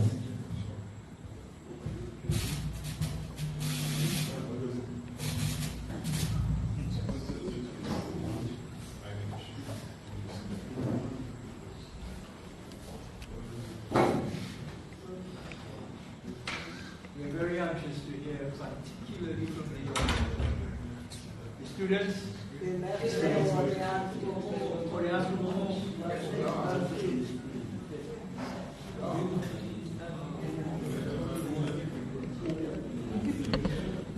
Okay, we're making sure. So the students have left, sorry? Yes. Oh, sure.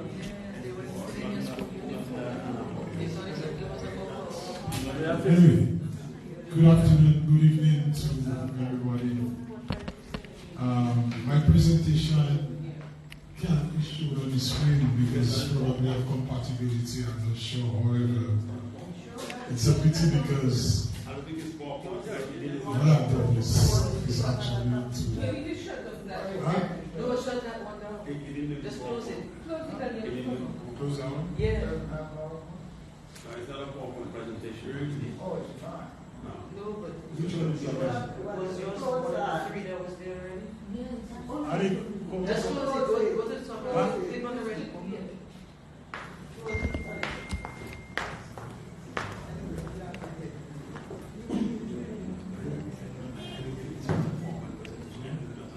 It's a different format.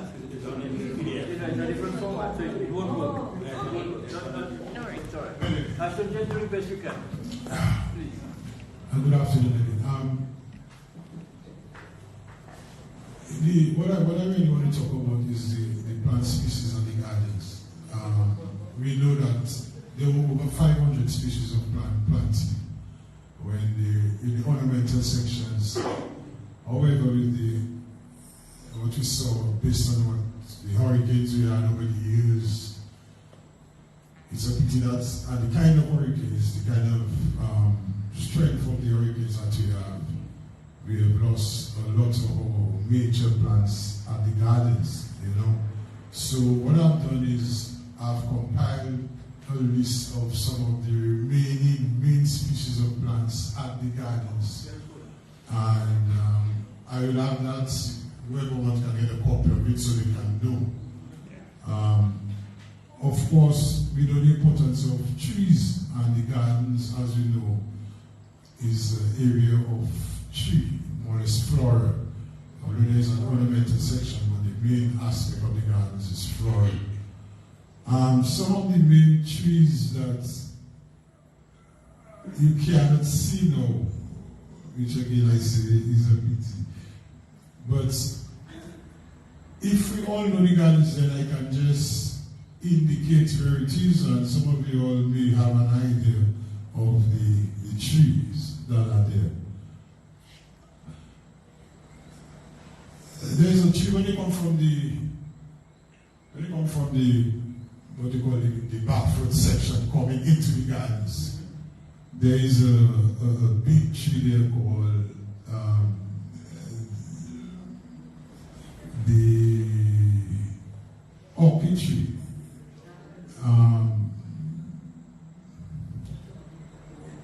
That orchid tree is really of sort of orchid-like. The leaves look like orchids. It's a purple tree. It's not actually just a shrub, but if you come in and you go closer to the forestry old building, you'll see somewhere on the side of the edges. That tree is called the orchid tree.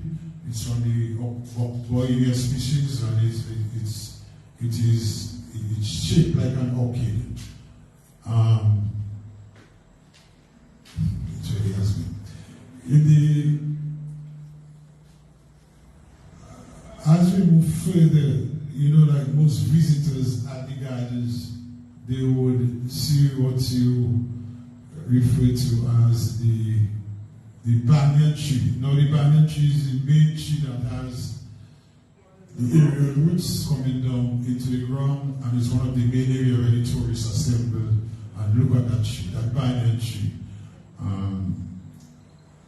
It is more or less, it has its aerial roots, and its canopy is it's one of the largest canopy anywhere in that tree. There's another tree called the sausage tree. When you come here again from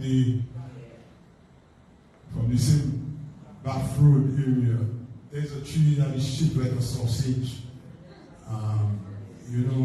A lot of people see that tree and it resembles a sausage. Really, that's where it didn't come from. And or it looks like a yam, or sort of yam if you want. That's right. It's a sort of deciduous tree, so it will shed during the time of the year, and actually that tree it came from West Africa, and they don't talk about trees that were brought into the gardens from various parts of the world. In many African places, that is a holy tree. that band, that tree you see there called the banyan tree.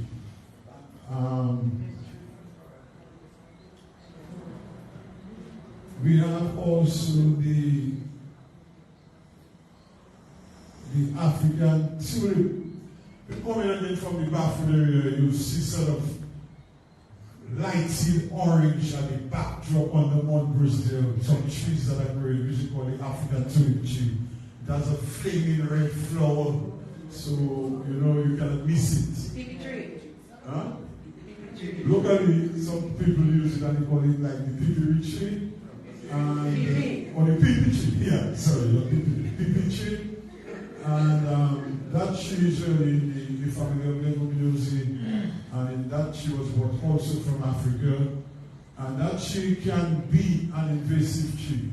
Usually after hurricanes, that you see that tree appearing, first, like another tree called is the Wakano, which is like Cecropia species that appears, the first growth you see after a storm are usually what it is.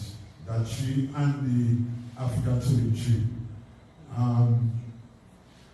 They call the African tulip tree flame of the forest, obviously because of the colors, and it can be a tree that is dispersed by the wind, so it can disperse very far by the wind.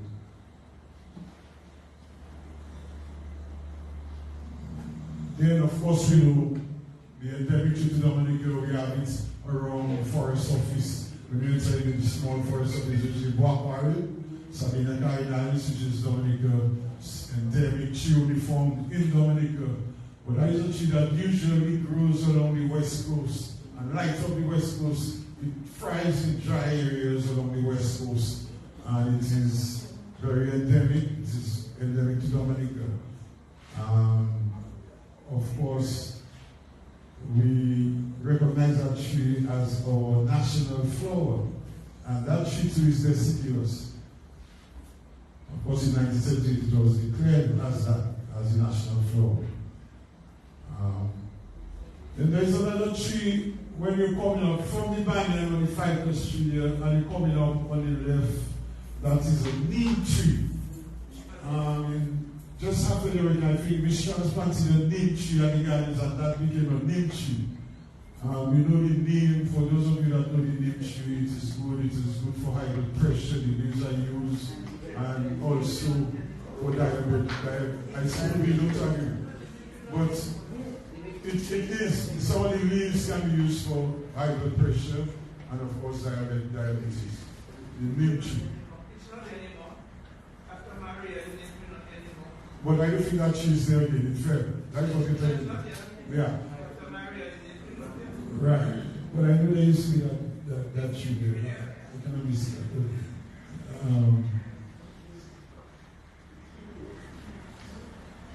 Then there's what they call the almond tree. Of course, always the almond or salmon tree. The salmon tree, they have one as you come up on the other side.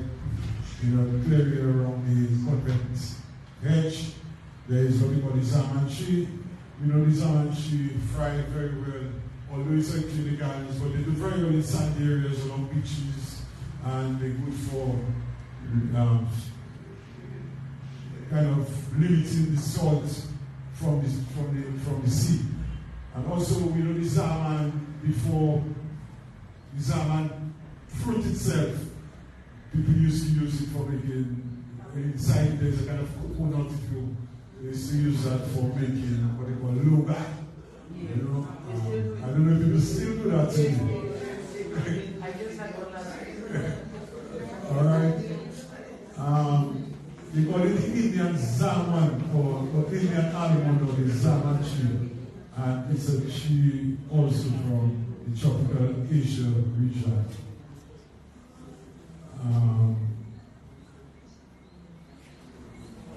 Then there is, as you look across in that same area, you see a tree like what they call the traveler's tree. They're not mentioning it.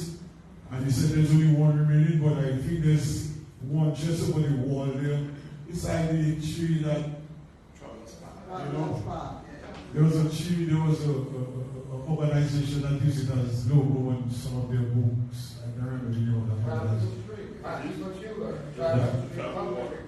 Right, yeah. That tree, of course, everybody believes it's in the palm family, but actually it's not. It's actually more in the field, in the like bananas, plum, and that tree is there. There's one that is very conspicuous around the open area, just after the banana tree.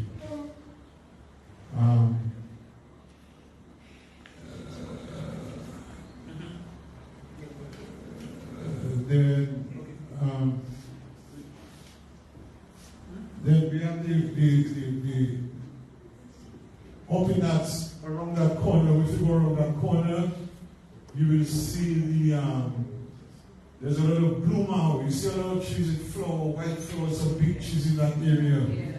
That's it, bloom out. We could cluster of it right around there. Bloom out is one of the best furniture wood, as we know. And it is widely used in buildings, and of course it's a very important furniture wood. Okay? And then we have the pink flower, which is around that Lego pink flowers, a beach that Lego pink when it is blossoming, there's a lot of pink flowers. And it's a very popular tree, of course. And around where you used to have Creole Festival, we have what you call the Albizia. See that big giant tree there, right around the Creole Festival area, with the large drum. That's a very tree that has one of the biggest canopy and a big circumference in terms of its back. That tree also was bought from Madagascar. And that tree there is very dominant. As you turn it to go down by the forest, you're coming in from that road. You see that tree right around the corner, the kind of big roots. That is a dita tree. And you notice that when you just turn it to go down into forestry from the main road, you see that big, huge tree there, the dita tree. That is one of the trees that has survived maybe all the hurricanes. It's one of the strongest tree in the gardens, and it survived most of the hurricanes. And you notice that when it is flowering, there's a lot of bees around it. It has a lot of nectar, a lot of bees, so a lot of bees use that tree. And right in the center around there, there's a tree we used to call a monkey tree, or monkey tamarind tree. And that attracts a lot of birds, a lot of banana queens and birds that feed on there. Okay, and just to round up, because it's a bit you can't see that tree, but we used to have a tree called a cannonball tree. It's something else for reasons. And as you go there, you see a cannonball tree for its name. And of course, you know the smell. It has a very, very awful smell. And that tree there is still remaining in the gardens. And just finally, because there's a number of it, and if you want a copy of it, I can give you the trees and all that. The Iran tree, that tree is a kind of perfume tree, and in places like the Philippines, they use the seeds and they produce a lot of perfume from that tree. There used to be a tree of it right inside of the government headquarters, not inside, but around the surroundings, the yard.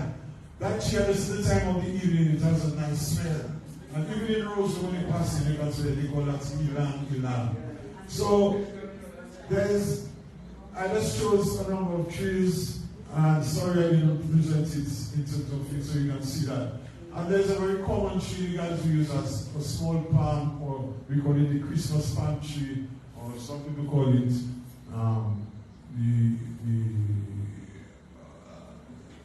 they call it the Manila palm. It's from the Philippines. They got a lot of red seeds, and it's a common palm. You see that in the Anglican Church. And just to say, there's another palm that is very common, that used to be common, which is the royal palm. They don't talk about it as avenues. Use them in avenues and churches. If you're going down to the Lion Bridge area, there's a lot of big royal palms in that area, usually. So, in a nutshell, that is what we have remaining, and just to let you know, so that, especially for the students, how we should explain to them, we cannot choose that. Good? Okay, we're going to wind up now. I know it's been a long evening, but we wanted to sort of expose ourselves to the breadth of information available. The last segment, which Billy is going to manage, is to ask us the question, where can we go from here? We've had several suggestions that have been made. Is there some sense that you feel as a next step, which would be sensible? What would that next step be, or next steps be? Think of that and share that. That may be the last 15 minutes of our exposure, so that we can, get some sense of where we might go from this forward. All right. That's my task really, was to just generate the discussion, was to see where we're going to go from here. But just to say very, very briefly before for about 1 minute is, this whole thing was put up together, WAVE and, of course, the workers in PRM in consultation together, or rather the grouping of people, of individuals, groups and organizations, I should say. And what we're doing is really looking at the whole Botanic Gardens development, what it should be like, and how it fits into something we have been proposing that we started putting together as a roadmap for a redirected, re-engineering, if you want to use that word, or restructured, repositioning our nation going forward. All right, but we're not going to go into that discussion too much now because our time has run out, but I just wanted to just introduce it. We have to have another forum or another session where we can really get into what that roadmap means and how it is developed and how it really cuts across every different sector, all right, and the interaction between the different sectors to come about, bring up what we call the roadmap, which will really highlight the way our nation should move forward. And beautifully, what is happening is how Dominica is really a garden. And that's the only point I want to make before we get in that discussion. It's really highlighted from all the presenters that what we really have is a garden. And it needs to be nurtured, tended properly. And you know what? The beautiful thing about this garden, it has the potential to give us everything that we need for development, for our future, for people, for prosperity, and everything. So I just wanted to end on that note, very briefly, but we will continue that discussion, extending some of the time. But yes, I think Henry's hand was up first, and I really want to acknowledge that, so we can go ahead and look at that. When we go forward, and for persons who will be volunteers on a task force, so we can move the process to another stage within a month or 2 or 1.5. What I thought was important just listening to Wacker, which was one of the issues when we first took on the garden, is that the gardens right now is not a botanical garden. It's what you call a arboretum. It's a collection of trees. What Dave was saying, I thought there's a lot to be said about that.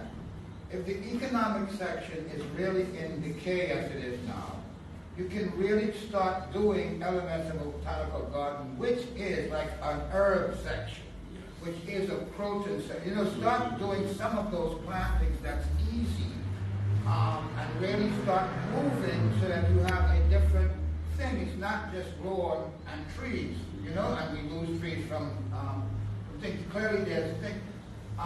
But it's clear to us, all of us 20, 30 years we're talking about this, it's not today.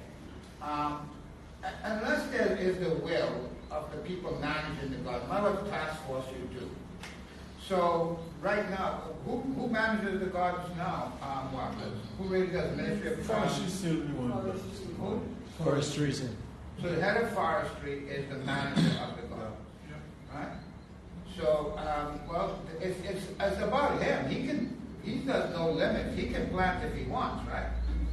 The minister's not going to tell him, don't plant that and don't plant that. If he wants to plant the gardens, can't he? Henry, I lived there since 2015, so... No, but the general power... I mean, he would be the one that would be in charge. No, the question is asking, since he's in charge, if he wants to plant, whatever plant. If he wants to plant, if he wants to No. If he wants to plant. Yeah, the forestry. What would happen?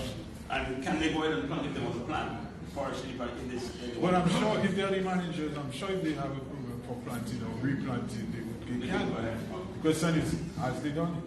No, well, they're not, but Rocket, if there was a decision to plant, he could take that decision. It wouldn't be a ministerial decision or a cabinet decision. Brumont or whoever the guy is. Of course. Well, thank you. Of course. Right. The question is, does he do it? Has he done it? Well, clearly he's not doing it. But again, he hasn't done If it. he was to make He it hasn't done happen, it. it would be him. But again, the point Henry was making is very saying if he needed, if that was going to be done on the side that he has the authority to go ahead and do it. He doesn't have to administer. Right? Okay. Anybody else? Yes. Yes. Based on the discussion that we've had so far, it appears that the central issue is whether the gardens should remain as botanical garden specimen, a museum of plants, or whether we can integrate what other features can be integrated. I've got some suggestions came up on that. We need to find out then what's the balance and how can it be done. I know the forestry people at one stage, when I was in charge of agriculture, we all had this battle, and they didn't see it as being having too many visitors coming to the gardens that watching the plants and moving around the plants. So that perception sort of retarded the attempts to introduce new things, new features. And I think that's the central issue now for us coming out of this discussion. What direction, what's the best mix, what's the best blend, because we're talking of waterfalls, we're talking of restaurants, we're talking of children playgrounds. How will all of that go into the garden without disturbing the major attribute itself being the plants, the existing plants. So what Henry's saying is, you can start doing something. Yes, of course. In the back of the garden where they have the economic section. But who should do it? We have been told there is legislation. That's correct. There is legislation. We need to find out how can we jumpstart that? So two things come up. The jumpstarting on the legislation. The other one is fighting for the position of a curator, somebody that can manage it, but that's the sort of question now being asked. And then having established those things, we can look at the connections, the upgrading that needs to be done, develop the plan of action, and see how it fits in terms of the recreational factors and aspects and how those can be attended to. Excellent. Yep. Good. Thank you. This is not my field by profession, but I love gardening and I love plants. And so my interest here. A number of beautiful plants were presented this afternoon or this evening, but no one paid attention to how you're going to finance that aspect of upgrading the gardens. Okay? How anything you want to do, you must have a source of finance. Is it going to come from central government? Is it going to be raised locally? I'm going to ask for 1% of that to be dedicated to the gardens and uplifting roads. So I think before we're going to achieve anything, we have to identify a source of funds. And I think, seeing how things have been done before here, we are very good in implementing and very poor on maintaining. And our plants all fall flat on feet. See the waterfall by the bayfront, irrigation system in the botanical gardens, and there are a whole long list of things that we dream of, we put it there, and then falls flat on its face because of lack of maintenance. So the need for the national park to oversee not only implementation but maintaining. But the first thing really is to identify a source of funding to put in place those plans. And just generally, as Juliet said, I think redirecting that road for gardens is the first step to try to regain the sanctity of the botanical garden and move into what we would like to see. That's just my insight. This is very excellent. I just wanted to maybe just add one thing that I think that's where after this proposal we're asking to get a task force set up, so that part of the job of that task force would be to identify, of course, apart from the plans that we want to implement, funding, sources of funding, how do we raise funds, how do we attract funding, or whatever it is. So, the time frame we're looking at is maybe within 1 month. So that's one of the things we want to get out of here tonight before we leave is volunteers and persons will be willing to be part of that task force in terms of really championing that or get it structured, organized, moving forward. Thank you very much for that. Anything else? Yes. Yes, sir. Yeah, I'll comment on a few things.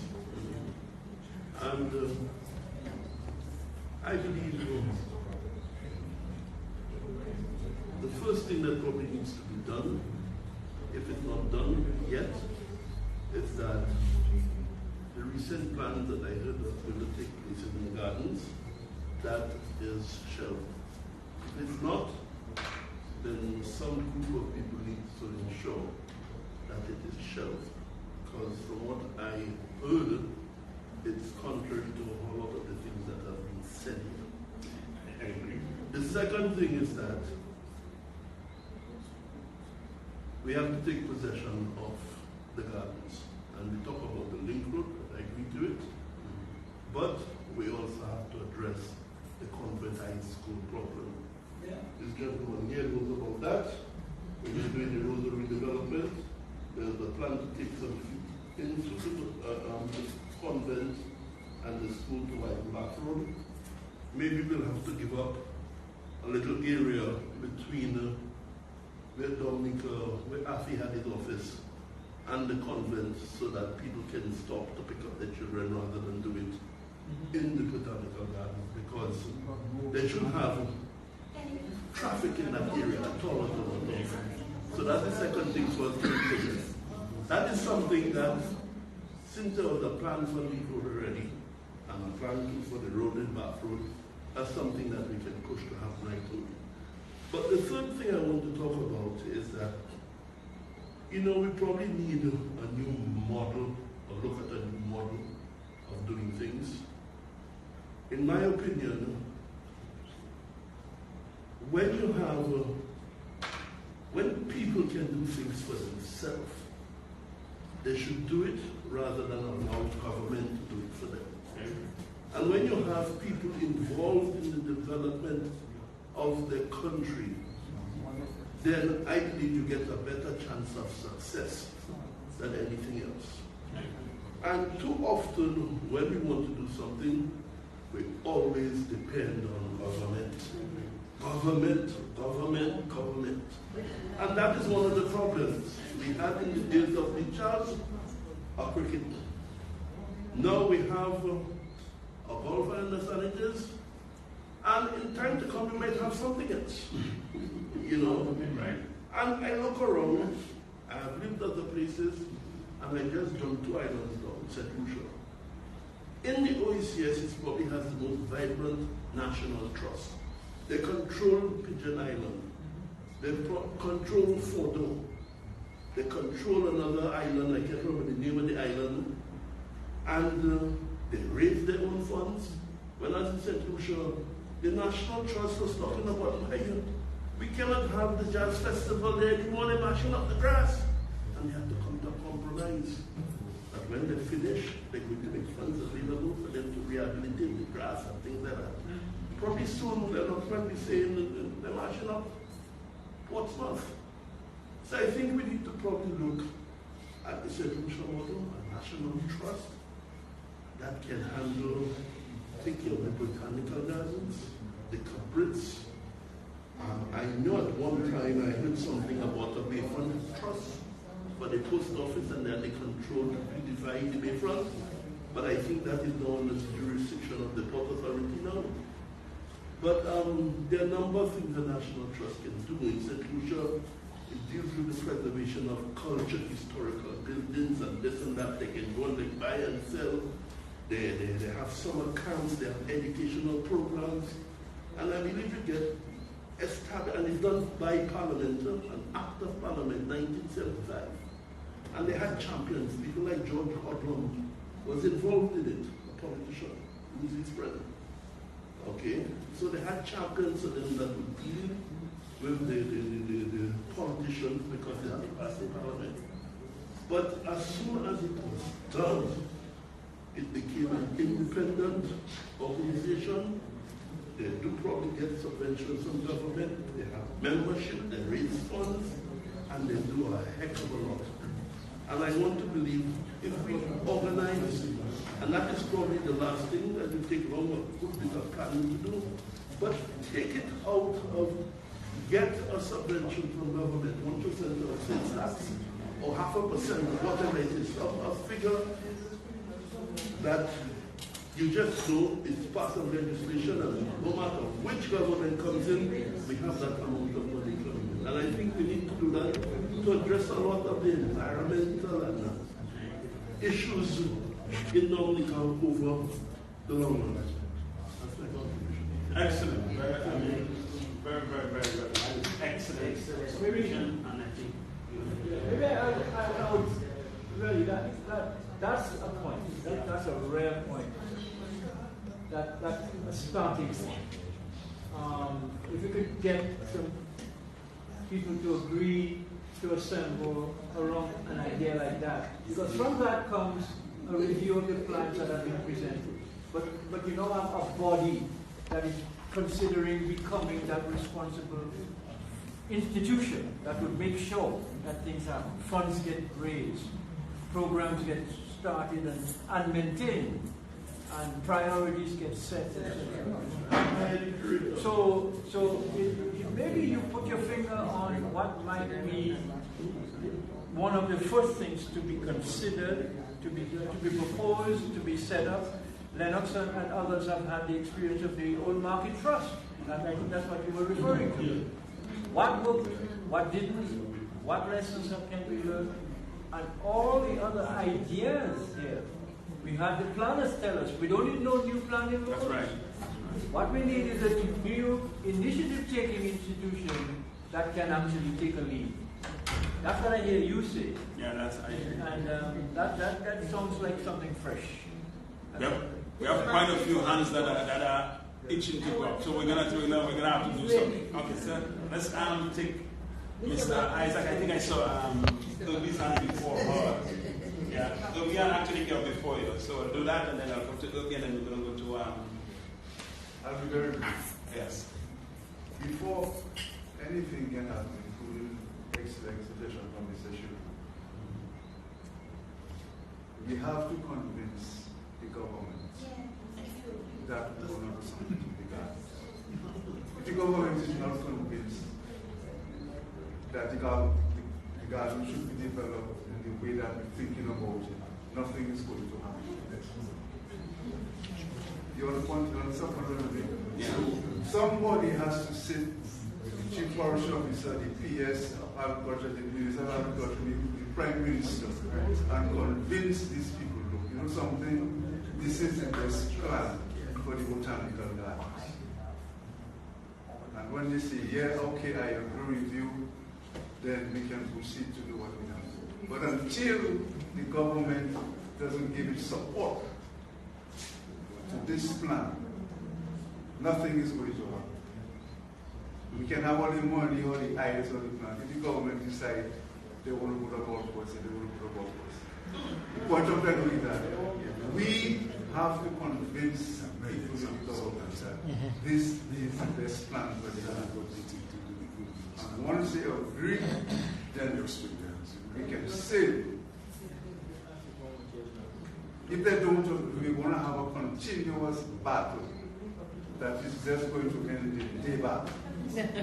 You understand? So let us, before we have to put a small team together and have a meeting with these people and convince them that, you know, the best thing for the gardens is the gardens to be a space for education, for research, for recreation, for leisure. And they say, okay, we agree that. And say, okay, the best way to do it is we can form a national park board and so on and so on and so on, and then we can proceed from there. Give us information, and we can seek funding from abroad and so on. But until we have the government support and backing for the plan, it's going to be a continuous fight. So that is the first step. Before we do anything else, we have to get this government. It's government property. It's government property. All right, I want to take Mr. Baptist and then quickly into this. What's her name? So Mr. Baptist, go ahead and you come in next after. Go ahead. Because you have presented in the talk for most of the things are right things have been said. But the issue is, as somebody just raised, it's state property. Also, we have a national park. We have national park legislation. We have physical planning legislation. And the ministry responsible, who's ministry responsible for the botanicals and what is good botanicals? I'm not just certain I know what the botanicals are. I'll tell you why. Because the forestry division seems to control a section. And the agricultural division seems to control a section. So therefore, we have to decide, define what is in the botanic gardens and put it under the control of either the National Parks Board, etc. That is required. The Cabrits National Park, etc. All of these need to come under one body that takes a decision as to how they will be developed. Secondly, the botanic gardens, as we know it here, we cannot develop a plan for the botanic gardens in the absence of an overall plan for the city of Roseau. I say this because there is a heavy issue of through traffic through the city of Roseau because of the development taking place south of Roseau and the development taking place north of Roseau. People need to go through Roseau. They don't want to stop the road, just have to go through it. So you have to take that traffic out of there. The Roseau Road Reinstatement Project provided for that. The Canadians were the financing, the Kuwaiti funds were the financing, and the plans were prepared for it. I remember debating in the Parliament of Gambia, the same thing we are talking about. The problem that this road that's in the center of the gardens will create. And some persons objected to the road going through at the base of the hill to come out and then get that through traffic out. On the argument that we want to protect the botanic gardens, but it created more problems for the botanic gardens with what was eventually done. So you have to develop the botanic gardens within the context of the development plan for the city of Roseau. You must also look at the recreational needs of the convent, the recreational facilities. If you're going to take the economic section of the botanic gardens, you must consider the recreational needs of the convent high school and so forth. And because it's an educational zone, a school zone, there are no recreational facilities. So it's not just looking at the potential for in terms of conservation and so forth. It is a plan for the city, and with that, within that plan, you focus on the botanic gardens. But before you can do that, you must convince the government that there is a need for a body that will control and manage all the national parks, dedicated national parks in the country. And they are the ones that make the decision as to the final plan. That's what I see going forward. Excellent, excellent point. We're just going to take this last point from Martin. I was just going to add to what my brother Damien here hinted at, the success in St. Lucia's because they had a champion, George, somebody who was a politician. You have to have a champion in that department. And that is what But that's what Ruben just said. Basically, we've got to maybe have a whole delegation of people going in there. We have to find that support at that level to enable us to move forward, whether it's with a trust or not. We just have to have that champion. That's a perfect segue to the final. Yeah. Could we have, would some of you be willing to volunteer to further discuss and put some flesh on these ideas for next steps? And if so, who would that be? If you could give us your name, we would undertake to convene you, to make arrangements for convening you, so that you can sit and take this forward. So all we need is a few of you to agree, and we will help it happen. If I may, to give direction to this, because as Damien rightly said, St. Lucia, and we worked it up, but remember, Pigeon Island was vested in them by the government. They actually were given it. And Pigeon, you know how much money they made from St. Lucia Jazz Festival? Because they were running it on thing. So it is this political will that we've been fighting for years. No gardens, Kew Gardens isn't part of the UK government. It's a trust. All gardens. So we have to be talking about, are we talking about the Botanical Gardens Trust? Are we talking about what Mr. Baptist and Damien is talking about, a national trust for all natural spaces? These are, but again, as Baptist said, it's a political will, and that's why I said the small thing, talking about Dave, if he has control, we can start planting the gardens in little sections and then start building. But as you form this group, I just want you to keep that in mind. Yeah, it's just that I don't think a group as large as this can further this discussion to any useful point. But if you have a smaller group of persons who agree to do that, it can be taken forward, and like I said, we can facilitate it. What size everybody looking at? 4, 3, 2? I would say 5. An odd number. Are there 5 of us here who would be willing to be part of that follow-up, and we will arrange a session at a location that, and then we can continue. The idea being, remember this is the month of October coming up. A lot of Dominicans are coming home at the end of this month, October. It would be great if we had some flesh on some bones on the idea by that time too, so that we could present those ideas more coherently than we were able to today, and get more input and get more possibilities for pressure to be brought to bear at the point where it has been suggested. So, before we close, could we have 5 persons? Billy, would you take the names on? Yeah. Okay. I just want to look at the legal aspect. Authorities and Yeah. So how many? That's how many? Anybody else? Your name, I'm not sure. Damien Shillingford. I can work with you, but that I will be honest if I go somewhere. It's alright. It's okay. We can virtually engage you. So we have. Anybody else? Anybody else? How many?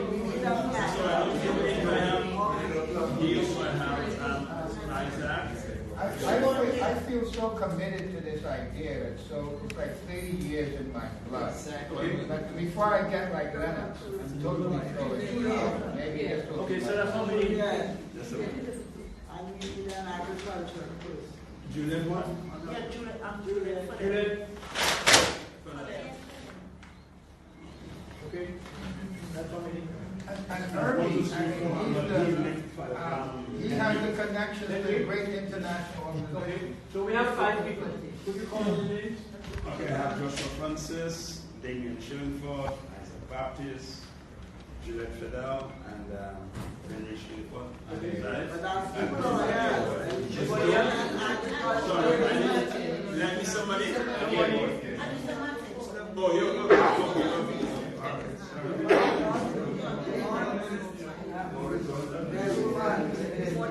Okay, so we have a task force. Annie Edwards. Did I hear Danny? Yeah, Danny, yes. Okay. So we have a task. Yeah, we do. The rest of us can support that task force and can be available to that task force. But we would ask them to take the lead and take some of the follow-up actions that would make sense. If you need help convening, Mr. Sanderson here, can give you his numbers and we can coordinate that for you. Okay? All right. Time check 7:10. Yeah. So I guess you among yourselves will convene. I don't want to get that. We don't need to. I want to know why you have 2 lawyers and you have no agriculturist on the program. Yes, we'll Yeah, he's an agriculturist. One, I am one. That's my question. Yeah, the minister. Okay. All right. Okay, folks. I was trying all the way. That brings us to the end of the forum. And on behalf of Wales and on behalf of the people who have organized, I just want to thank all of you for taking your valuable time to come out. I want to thank the presenters, particularly for having prepared and having presented. What we have is that we will try to collect, Billy, and keep and have it in one place, all the presentations that have been made here today. And so that the task force can have access to that as part of its record for the discussion. Dr. Shillingford, I'm sure, on behalf of the DAS, would agree to be part of the task force, so we should volunteer him. Okay? All right. Let's say good night to each other. Thank you so much, everyone, for coming. Thank you very much. We appreciate your time. Be careful on the way home. Drive carefully. Walk. Annie? Yes, I'm going to wait. For all those persons who volunteer, give us your contact number so we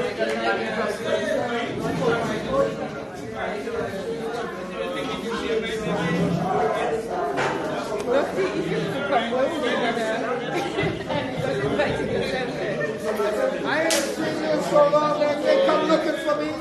I said, damn, you ain't even come looking for me, man. I heard about, what she told me that, what's her name, your helper, she said that, Auntie. She must be cursing me, I haven't seen her in over a month and a half ago.